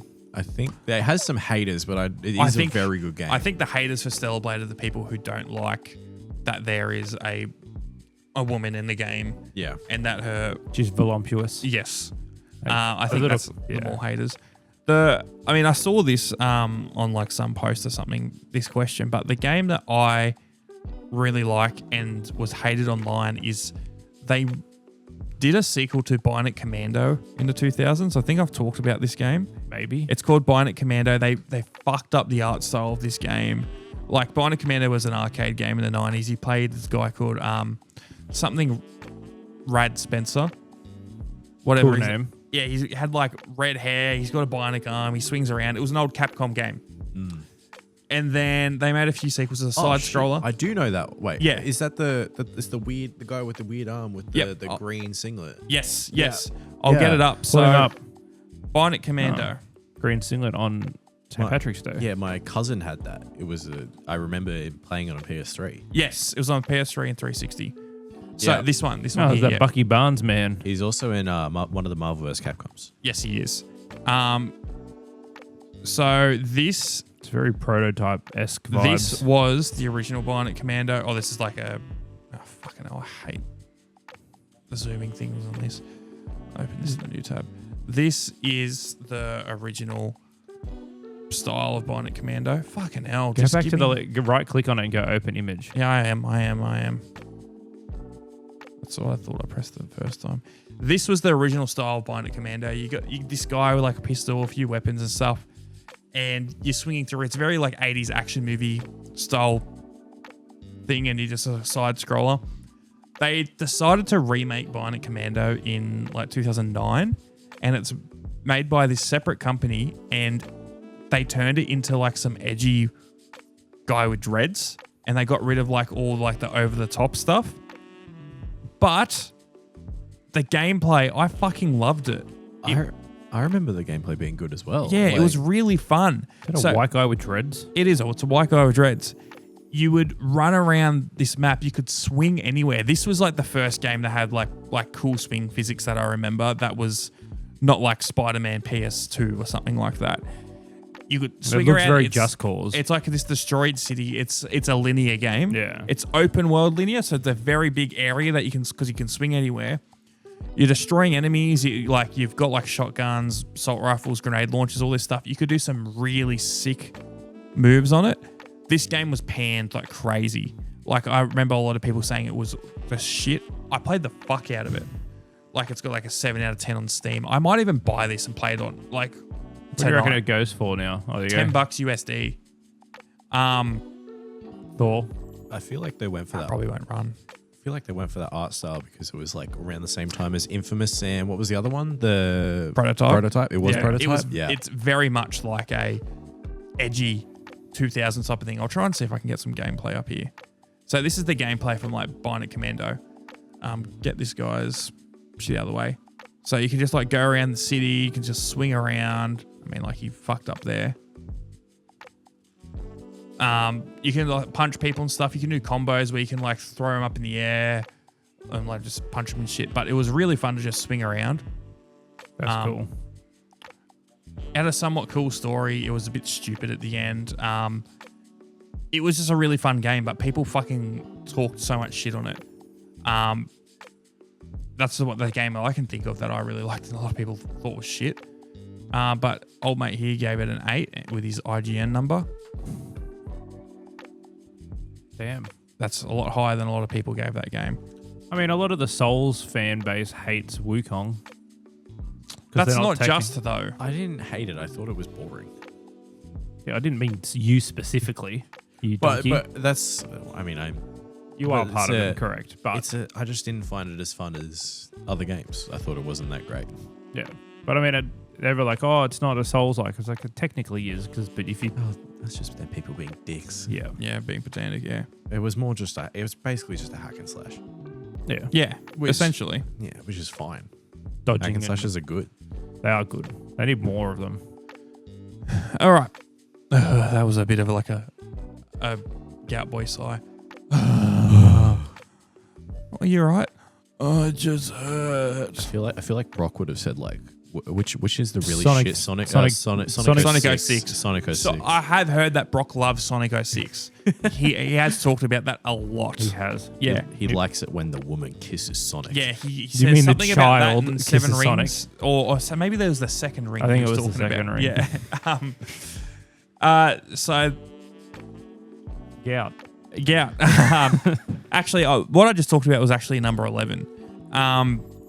Number 9 here's what's the best game that everyone you know hates? Is there a game that a lot of people you know hate that is actually a good game?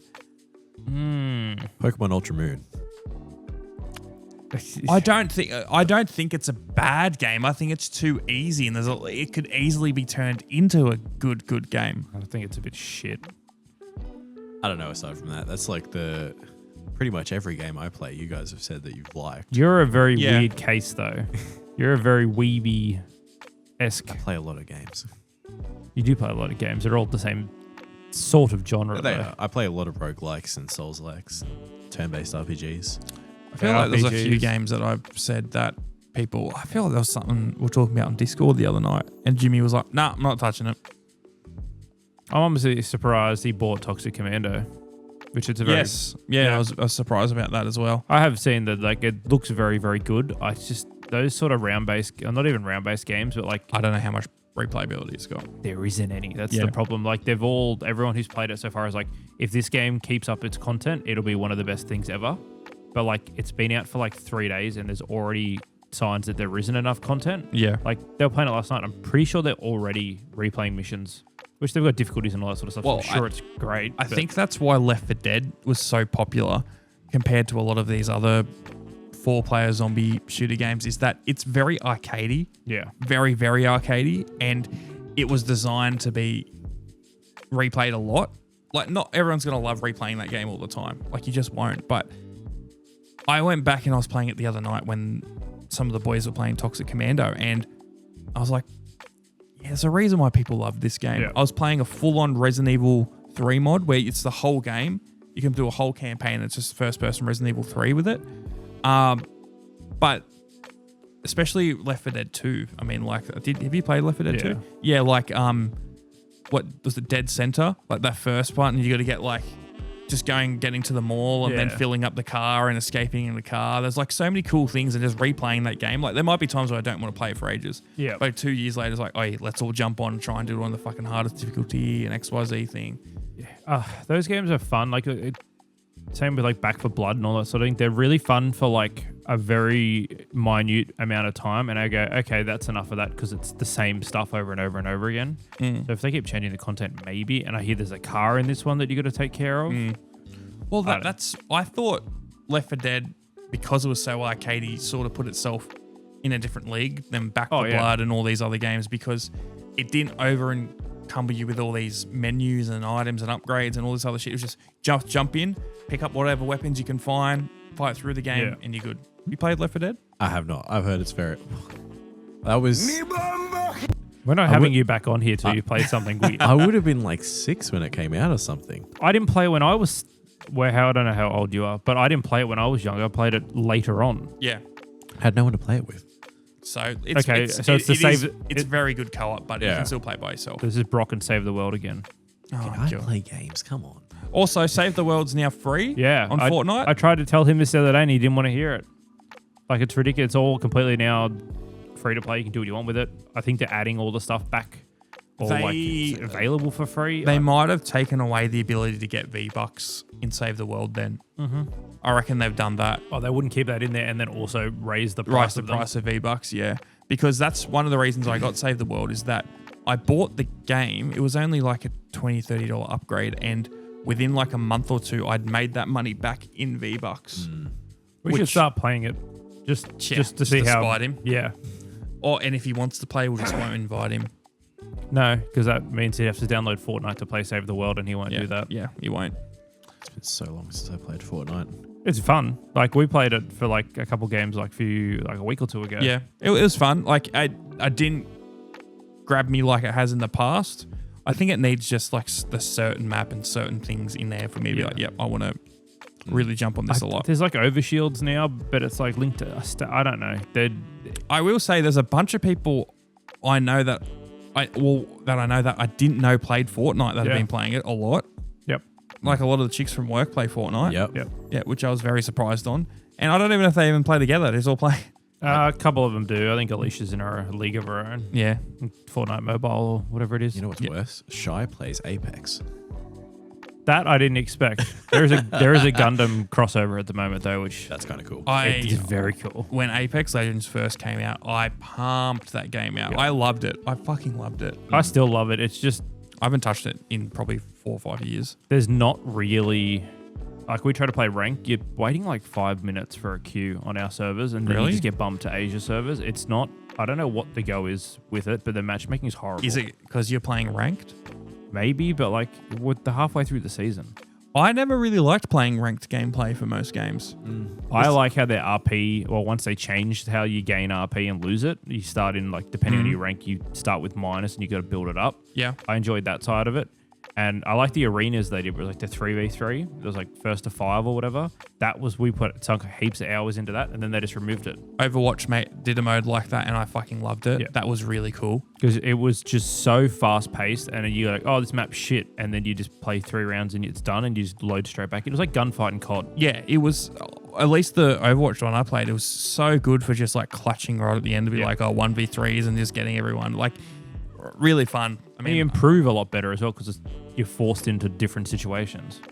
I just want another good, like really good multiplayer game that's going to hook me for ages. Like there's good multiplayer games coming out, but they're all very fatty. Well, like Slay the Spire 2's come out. yes, Slay the Spire 2 has come out. I deliberately haven't bought it. I'm waiting for Lizard to get back from her Yeah. trip. I have bought it. It is Slay the Spire 1, but with more stuff, Yes, which is good. That's all I need. That's all you need out of a sequel, though. Yep, it is. If it Well, ain't broke, don't fix it. It is all the stuff from Slay the Spire 1 with more stuff added and added co-op, Yeah. which I wish more games did this where it's a really good single player game that it's got the facilities in it to be a co-op game and the sequel brings out co-op. A lot of games don't do that anymore. I've seen the clips of KOF. It looks ridiculously fun. Yes. Like, it looks like you're just fucking around with your friends while playing the game, basically. Yes.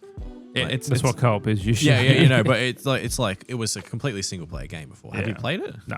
Yeah, you should. It's really good. Okay, I get one of those. You've had too many today. That's fair. But Silly goose. yeah, no, it's like they also gave you the ability to draw on the map, and I saw that. it looks stupid. What are you playing it on? You Switch? Oh, I'm a Mac. It's Yeah, only okay. on Mac and PC at the moment. Yeah. It is a Okay. Mac native game though. Yeah, That's cool. Not that it And would have that- been hard to develop for Mac, but it's good that they're putting more stuff on Mac. I would have just got it either way. Yeah. Actually, speaking on that, we talked about the MacBook Neo last week. Zach saw a few videos. I've seen a bit of stuff where people have been really testing out the specs of the MacBook Neo for gaming. Yeah. There isn't many games you can play on Mac. There really isn't. But when they run, they run. They run quite well. It's Slay the Spire 2 runs really well. I haven't tried anything more intense because they're expensive and I already own them. Yeah, Apple Arcade is not not too cheap. But from all the clips I've seen, the Mac Neo seems like bang for your buck, like crazy. Because what it's got the A18 Pro chip in it, doesn't it? Yeah. A18 Pro, so it's Which the is same what chip they that was put in the 16, 16 Pro, Pro. and Pro Max. Yeah. Which in theory means that the same games that could be played on the MacBook Neo should be able to be played on a newer iPhone 17 Pro Max. Yes and no. I mean, look, someone here is playing Resident Evil 4. It was remake at like on it. 20 something. No, I think they got to like 30 frames consistent. The thing is that because this can run more power and use more battery, can actually, I think, really overcharge this chip a bit more. Does it have a proper built-in fan in it, or is it? No. So have you seen the teardown of the MacBook Neo? I have seen the teardown. It is so funny. Have you seen it, Yeah, I have. Zach? Where it is everything's battery and then a little chip that big. Yep. It's literally just the phone's motherboard cut Yep. in half, and then they plug it into a battery. It's ridiculous. I mean, like, it does the job. Wait, But it for could- $800 or like $750 if you match Apple Education, Yeah. it's not a bad shout. No. I mean, any Windows laptop you get for that price is going to be shit compared to it. You there's can't nothing. get a Windows laptop for that price at the moment. Exactly. Like, Oh, we had some people yelling in the comments at us about that, and like a few of the videos saying MacBook Neo isn't a good price comparison. You can buy so much more stuff for $750, and I every single time I have to say we're talking about AUD, not USD. You can get something that's comparative to $750 AUD that to the MacBook, but it's that's gonna why be, it's more expensive. Yeah. but it's going to be terrible if you do. Oh yeah, I just 8 gig of RAM, I can't recommend it. 256. Well, that has 8 gig as well, but from everything Yeah, I've but seen, because Apple do their computers differently. Everything runs a lot smoother. There's a lot of like indie games like Hades, Slay the Spire, like heaps of roguelikes that are on Apple. We've said this before. If people start developing games for Apple, like really like how Capcom is with Resident Evil and everything like that, they're gonna take over. They're so efficient and so good for it. I've had a gaming laptop for a pretty long time. It's Yep. broken at the moment. I just need to get it repaired. But I have a Mac M4 as well. Yep. I don't think my gaming laptop that was the same price as my Mac would, and I think it was like $1,000 on sale when I bought it, would be able to run what my Mac can run. Yeah, like comparative game wise. Yeah. Yeah. Which is ridiculous because it doesn't have a proper GPU or any of that stuff. Yeah. I think the Macs are super overpowered for what you pay for them. Yes. The battery life is great.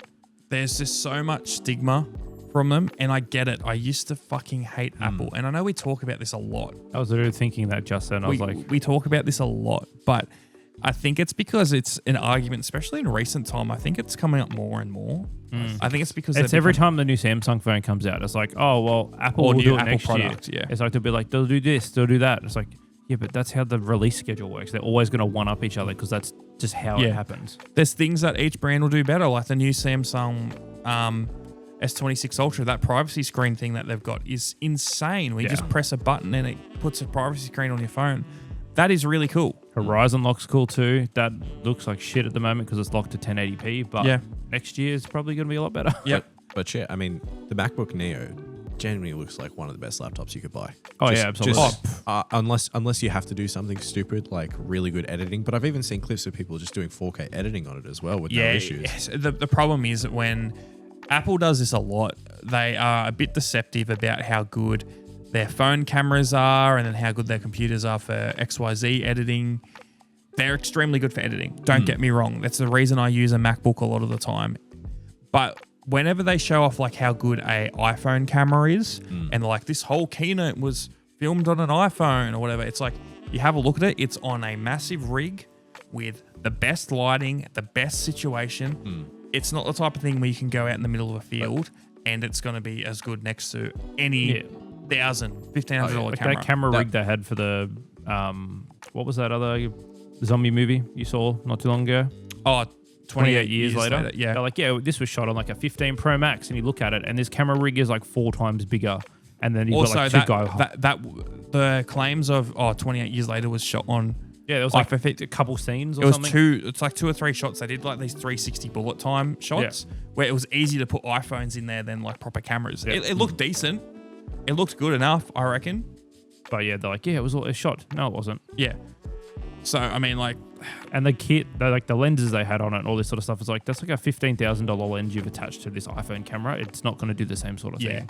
And then the other thing is when Apple talk about how good computers like the MacBook Neo or the MacBook Air are for editing, they're like, look at this, we put it into iMovie or Final Cut and we can quickly scroll through and there's no lagging, anything like that. It's because they're using, and that's like, it's 4K editing. It's like, yeah, they're using like some sort of codec, like it'll be something that's really good for on the MacBook. The clips I was watching, they were using DaVinci. Is it?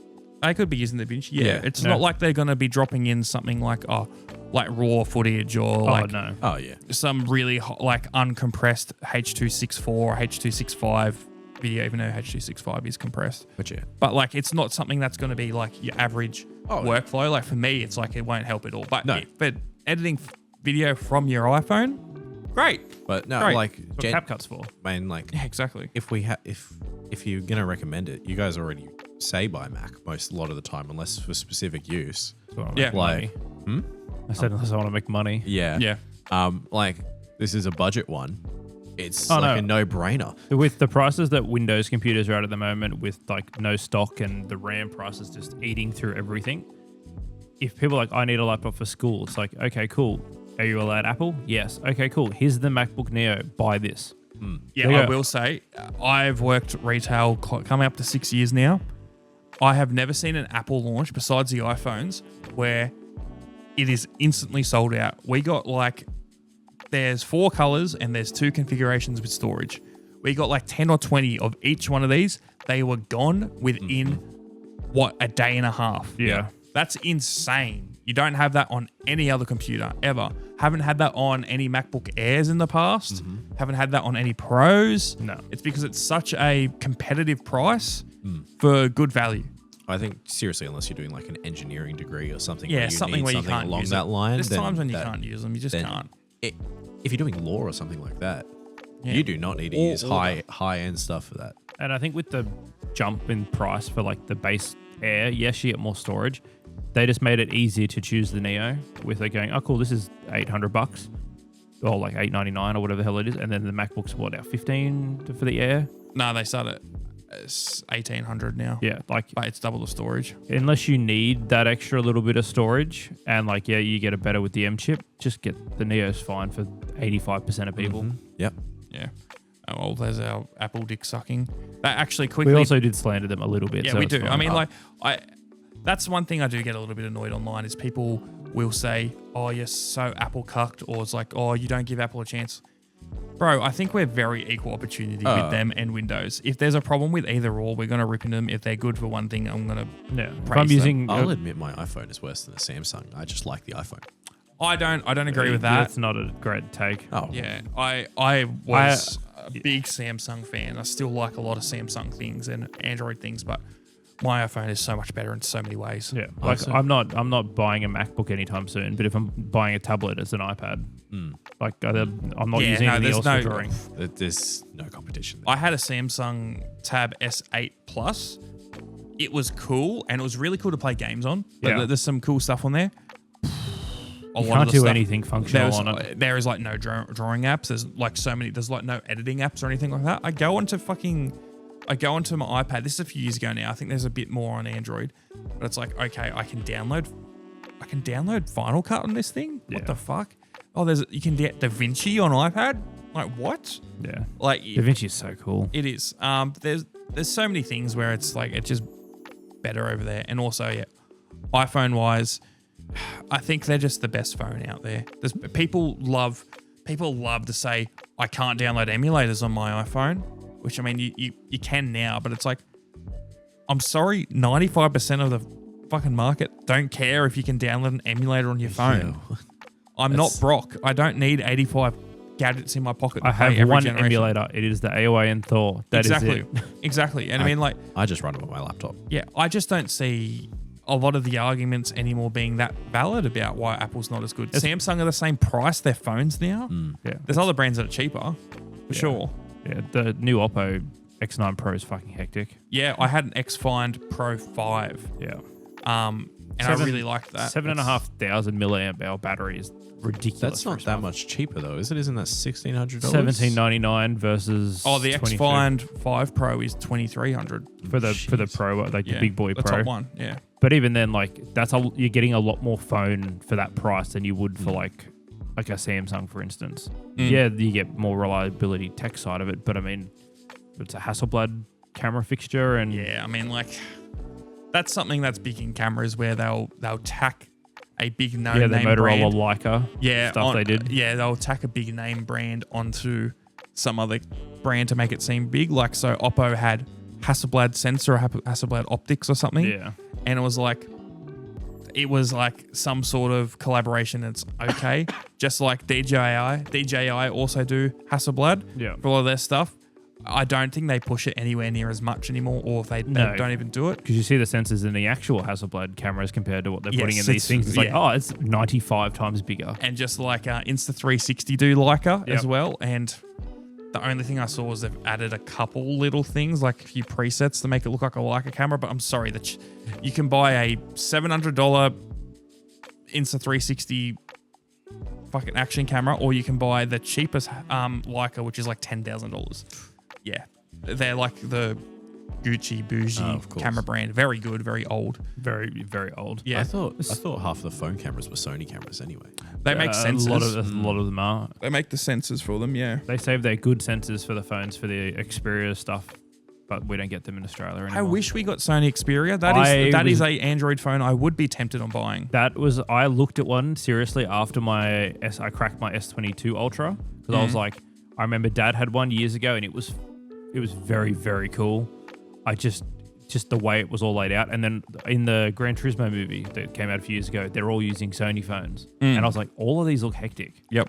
I was really tempted, but to import one here is like $2,600. It's a bomb. Yeah, it's through the roof. Very good spec phones, but also that's a lot of money for a thing that's getting sent here. I remember a mate in high school had one of the Ericssons or something like that. And it was one of the first Sony phones where you could connect to your PlayStation controller and wirelessly play games. And I was like, that is so cool. Yeah. So if you've got data, you can just play. This is PS4, I think. You can play games mobile.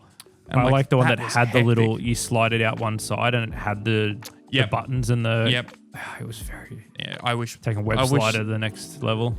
There's a lot of electronics like that aren't available in Australia. Not as much as they used to be, but Samsung make their laptops, which we don't get here. We don't get Acer computers anymore either. The Toshiba, No, we I don't do. think we... We do? Yeah, we do. Oh shit, We do. We do. Toshiba is for sure. I know they backed out. Yeah, Toshiba went under. I've got one in the cupboard. It's like that thick. It's fucking... Yeah, my dad has one of those. Yeah, my too. dad had a Toshiba. Yeah, but that's just because the company went under. It's not because we don't get them. I mean, we don't get like a lot of Huawei stuff. Yeah, the Huawei stuff, that's their own fault though. So Yes, very much so. 2018 Chinese satellites Yep. chips or whatever they were doing. I don't know. I They still make really good stuff, but you're not getting it here. No. I don't think it's even getting let in here if you import it either. Well, we still get the watches. I don't know why. yeah. They here's one. know don't. They either. only pair up with the. The phone. Of course they do. Do you think there's a trend that a lot of newer consumer electronics have just very bad build quality? Yes. And a very bad quality? There's Zach. You would know all about Yes. this. So I feel all like the- laptops are just nearly every laptop besides an Apple is fucked. They're all shit. They're all fucking terrible. Yeah. Every single one of them. They will break on you. Yeah, like every brand. I can't, like, I'm being as honest as I can be. The only ones are Apple devices that don't. If it's not an Apple, you want a Asus or a HP, they break less. Yes. Dell and Lenovo break a lot, and they're a pain in the ass to deal with. Yeah. I just feel like since everyone wants it to be more portable and lighter and all this bullshit, they're like, what was that? I think it was HP or they made those really, really, really thin laptops. Oh, no, that was LG. LG, like Yeah, they had made the the Gram. Grams. Yep. Yeah. That's a great idea in theory until you have to actually keep it from snapping in half in your backpack, because Yep. this thing is literally like there's one bit of metal between the framing that everything's melded Yep. to. That's not good for stability if you need to get a little rough with it. You should be able to throw something around and it not fall in pieces. Yes. Yeah, Yeah. well, good luck. Out of like all like electronics, the only ones that I would safely say are reliable is the expensive Samsung stuff, like their phones and their Yep. the Ultra watches. Not the washing machines. Shana. Also, their TVs. Their TVs are good, except for yours. Yeah, that was a very unique problem though. Yeah. Everything else was fine. Apple is probably the most reliable thing yeah. in electronics that I know of. The only other thing I would say is a lot of cameras. The cameras, yes, we don't get many cameras. Yeah, And- cameras seem to be. I mean, you need to get a good branded camera like a Canon, Nikon, or Sony, but they just don't And when you have problems. when you spend a lot of money on a TV, they break less. Yes, it's a Which type of it- thing. You it's- just got to spend money. Which is what you would rather. Yes, 100%. Yeah, I mean, my TV's 6 years old come November, and it's slowly showing issues, but I don't think that I could probably fix that with putting a Fire Stick in the back of it and then it's just overriding how much storage and software is on there. Yeah, but there's very few consumer electronics these days that I am confident that I can spend a lot of money on them and they won't have some sort of problem. And like we said, luckily my two bigger hobbies, or one of them is cameras, photography, all that stuff. Haven't had a problem with any cameras except for one, and it was dealt with fairly well. Well, there was actually a couple, but it was Stressed you out, but it was dealt yes, with well. very much stressed me out because it was a very expensive camera. It was a Sony A1 when that was the current top line camera. If people know how much. speaking of new cameras, if anyone knows anyone at Nikon, Yo, yeah, if anyone, Tom and I want a ZR, so if anyone wants to give us a Nikon ZR, we are ready. we will drop monies on it. We went cha-ching, dollar bill, And yo. also maybe a 28 to 400 each would also yeah, be. 28 to 400 would be goaded. Fuck. I had a look. You can't get a teleconverter, which sucks. Oh, But oh well, it's still fucking 400 mil. yeah. Saving you getting a lens that big instead. Yeah. It's still 3 times the size compared to that camera. And it's also 24 megapixel, just crop in. Yeah. Yeah, well, that's another big thing there. Did we want to talk about this last thing here? Kind of, but I kind of want to get Brock's input Opinion on that? it. Yeah, we can leave that. Is there anything else on there you wanted to talk about? Or do you have anything else you wanted to talk about? No, all my things are up there. Do Do you have anything you wanted to talk about, Zach? Yeah. No, Being the guest. I mentioned the MacBook Neo thing. I wanted to talk about it. I liked it.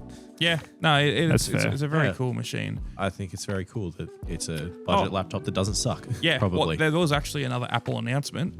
Did you guys see they shadow dropped AirPod Max 2s? I did see that. No. Like literally like 12 hours ago or something like that. Did they change more than just giving it USB-C?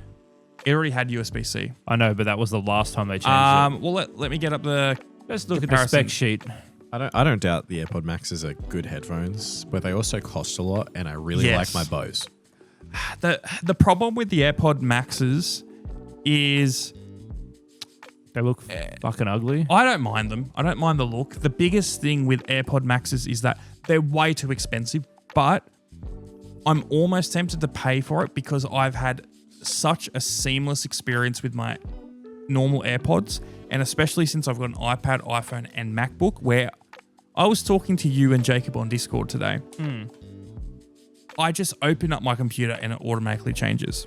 See, I like that function, but also what benefits do the Pros give you? Like, well, the AirPods Maxes 2 that you can't just get for your Pro 3s. For me, this is more editing stuff. Yeah. Way better sound, lossless audio. So where is the comparison? They added like the live translation stuff. That was something they couldn't do. That was a horrible website to navigate. I think for a general person, the big thing about the AirPod Maxes is that you can buy Sony XM4s for like a third of the price. Oh, 100%. They're great. Yeah. And they don't break. Yeah, Unless no. you're an idiot and you're trying to scam warranty claims. Yeah. What's his name? Peanux? Where is it? Fucking hell, where's the comparison? There we go. All right, so price-wise, they're the same price at the moment. They're going to drop the price of the original AirPod Maxes. Like, they're not going to keep that. I would hope so, because they're 999 Australian. Definitely in USD. Yeah. So the processor is jumping from a H1 to a H2 chip, which I think the H2 chip is the one that's in the AirPod Pro 3s. Do we think the H in H2 chip stands for hearing? Maybe, or Hero, Probably. or Hogout. ANC, so the ANC is supposedly 1.5 times more effective. It was always really good in that one. Yeah. There was better noise cancelling headphones, but they still hold up very well. It's got the adaptive conversation awareness thing, which I guess wasn't on the old ones. It says no interesting. there. Yeah. It's got a new version of Bluetooth. It's got newer drivers, so apparently sounds better. Wide playback, yes. Such a stupid Yeah. choice. Smart features, voice isolation and a live translation, and the spatial audio, same battery life. I don't think it's a much of an upgrade. I think there was a couple of things with the lossless audio that was a bit better. Not crazy announcement. Like they sort of shadow dropped this, especially since it was like a week and a half from their last announcement. What's going on with Apple and their ugly colors? I don't know. I remember asking someone we know a while ago about this, about why AirPods are only in one color. And it's like, because they don't need to be any other color to sell. And I was like, I get that point. Do you realize how many more people would buy them if... No, but that's the thing. So that's Apple's strategy, and that's what they did with the MacBooks. They didn't have a black MacBook for years. Yeah. And then when the MacBook Pro came out in space black, so many people upgraded that didn't need to upgrade because they just wanted the color. Yeah. And that's Apple's strategy. They will have like a few shit colors. Like I'm lucky. My iPhone is black and I just wanted a black phone. I'm very basic with that. I just like black phones, black devices, things like that. But there was for a long time, it was midnight.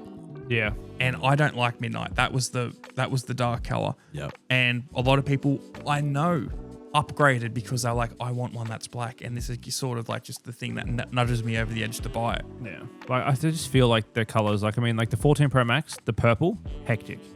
The 16 and 15, because was there black for the 15? There was a black, but it was titanium black. And then there Yeah. was the natural titanium, which is probably the best for the... It is. I did like the natural. But like your base model phones, like the blue, pink, yellow, and green you had for the iPhone 15 were the most washed out, pale colors ever that you could even tell that phone was blue.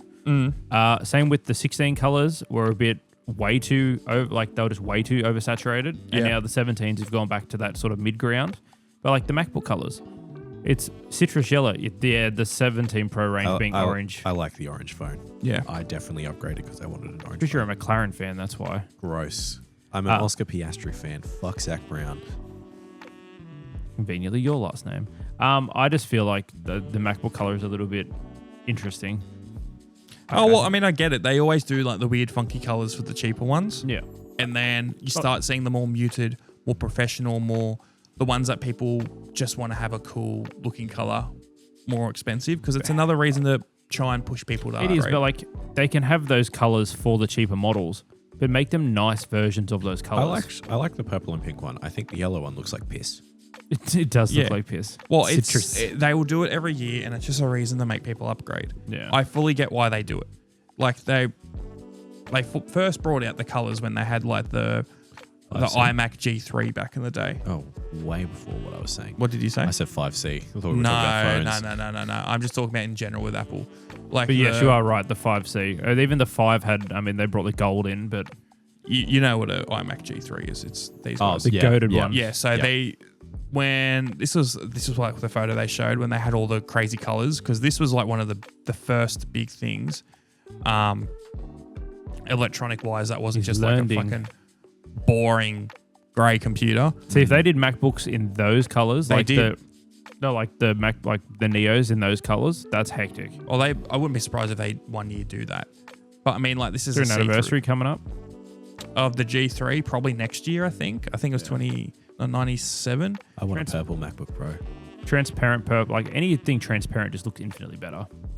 Yeah, they're not going to do that for a MacBook Pro though.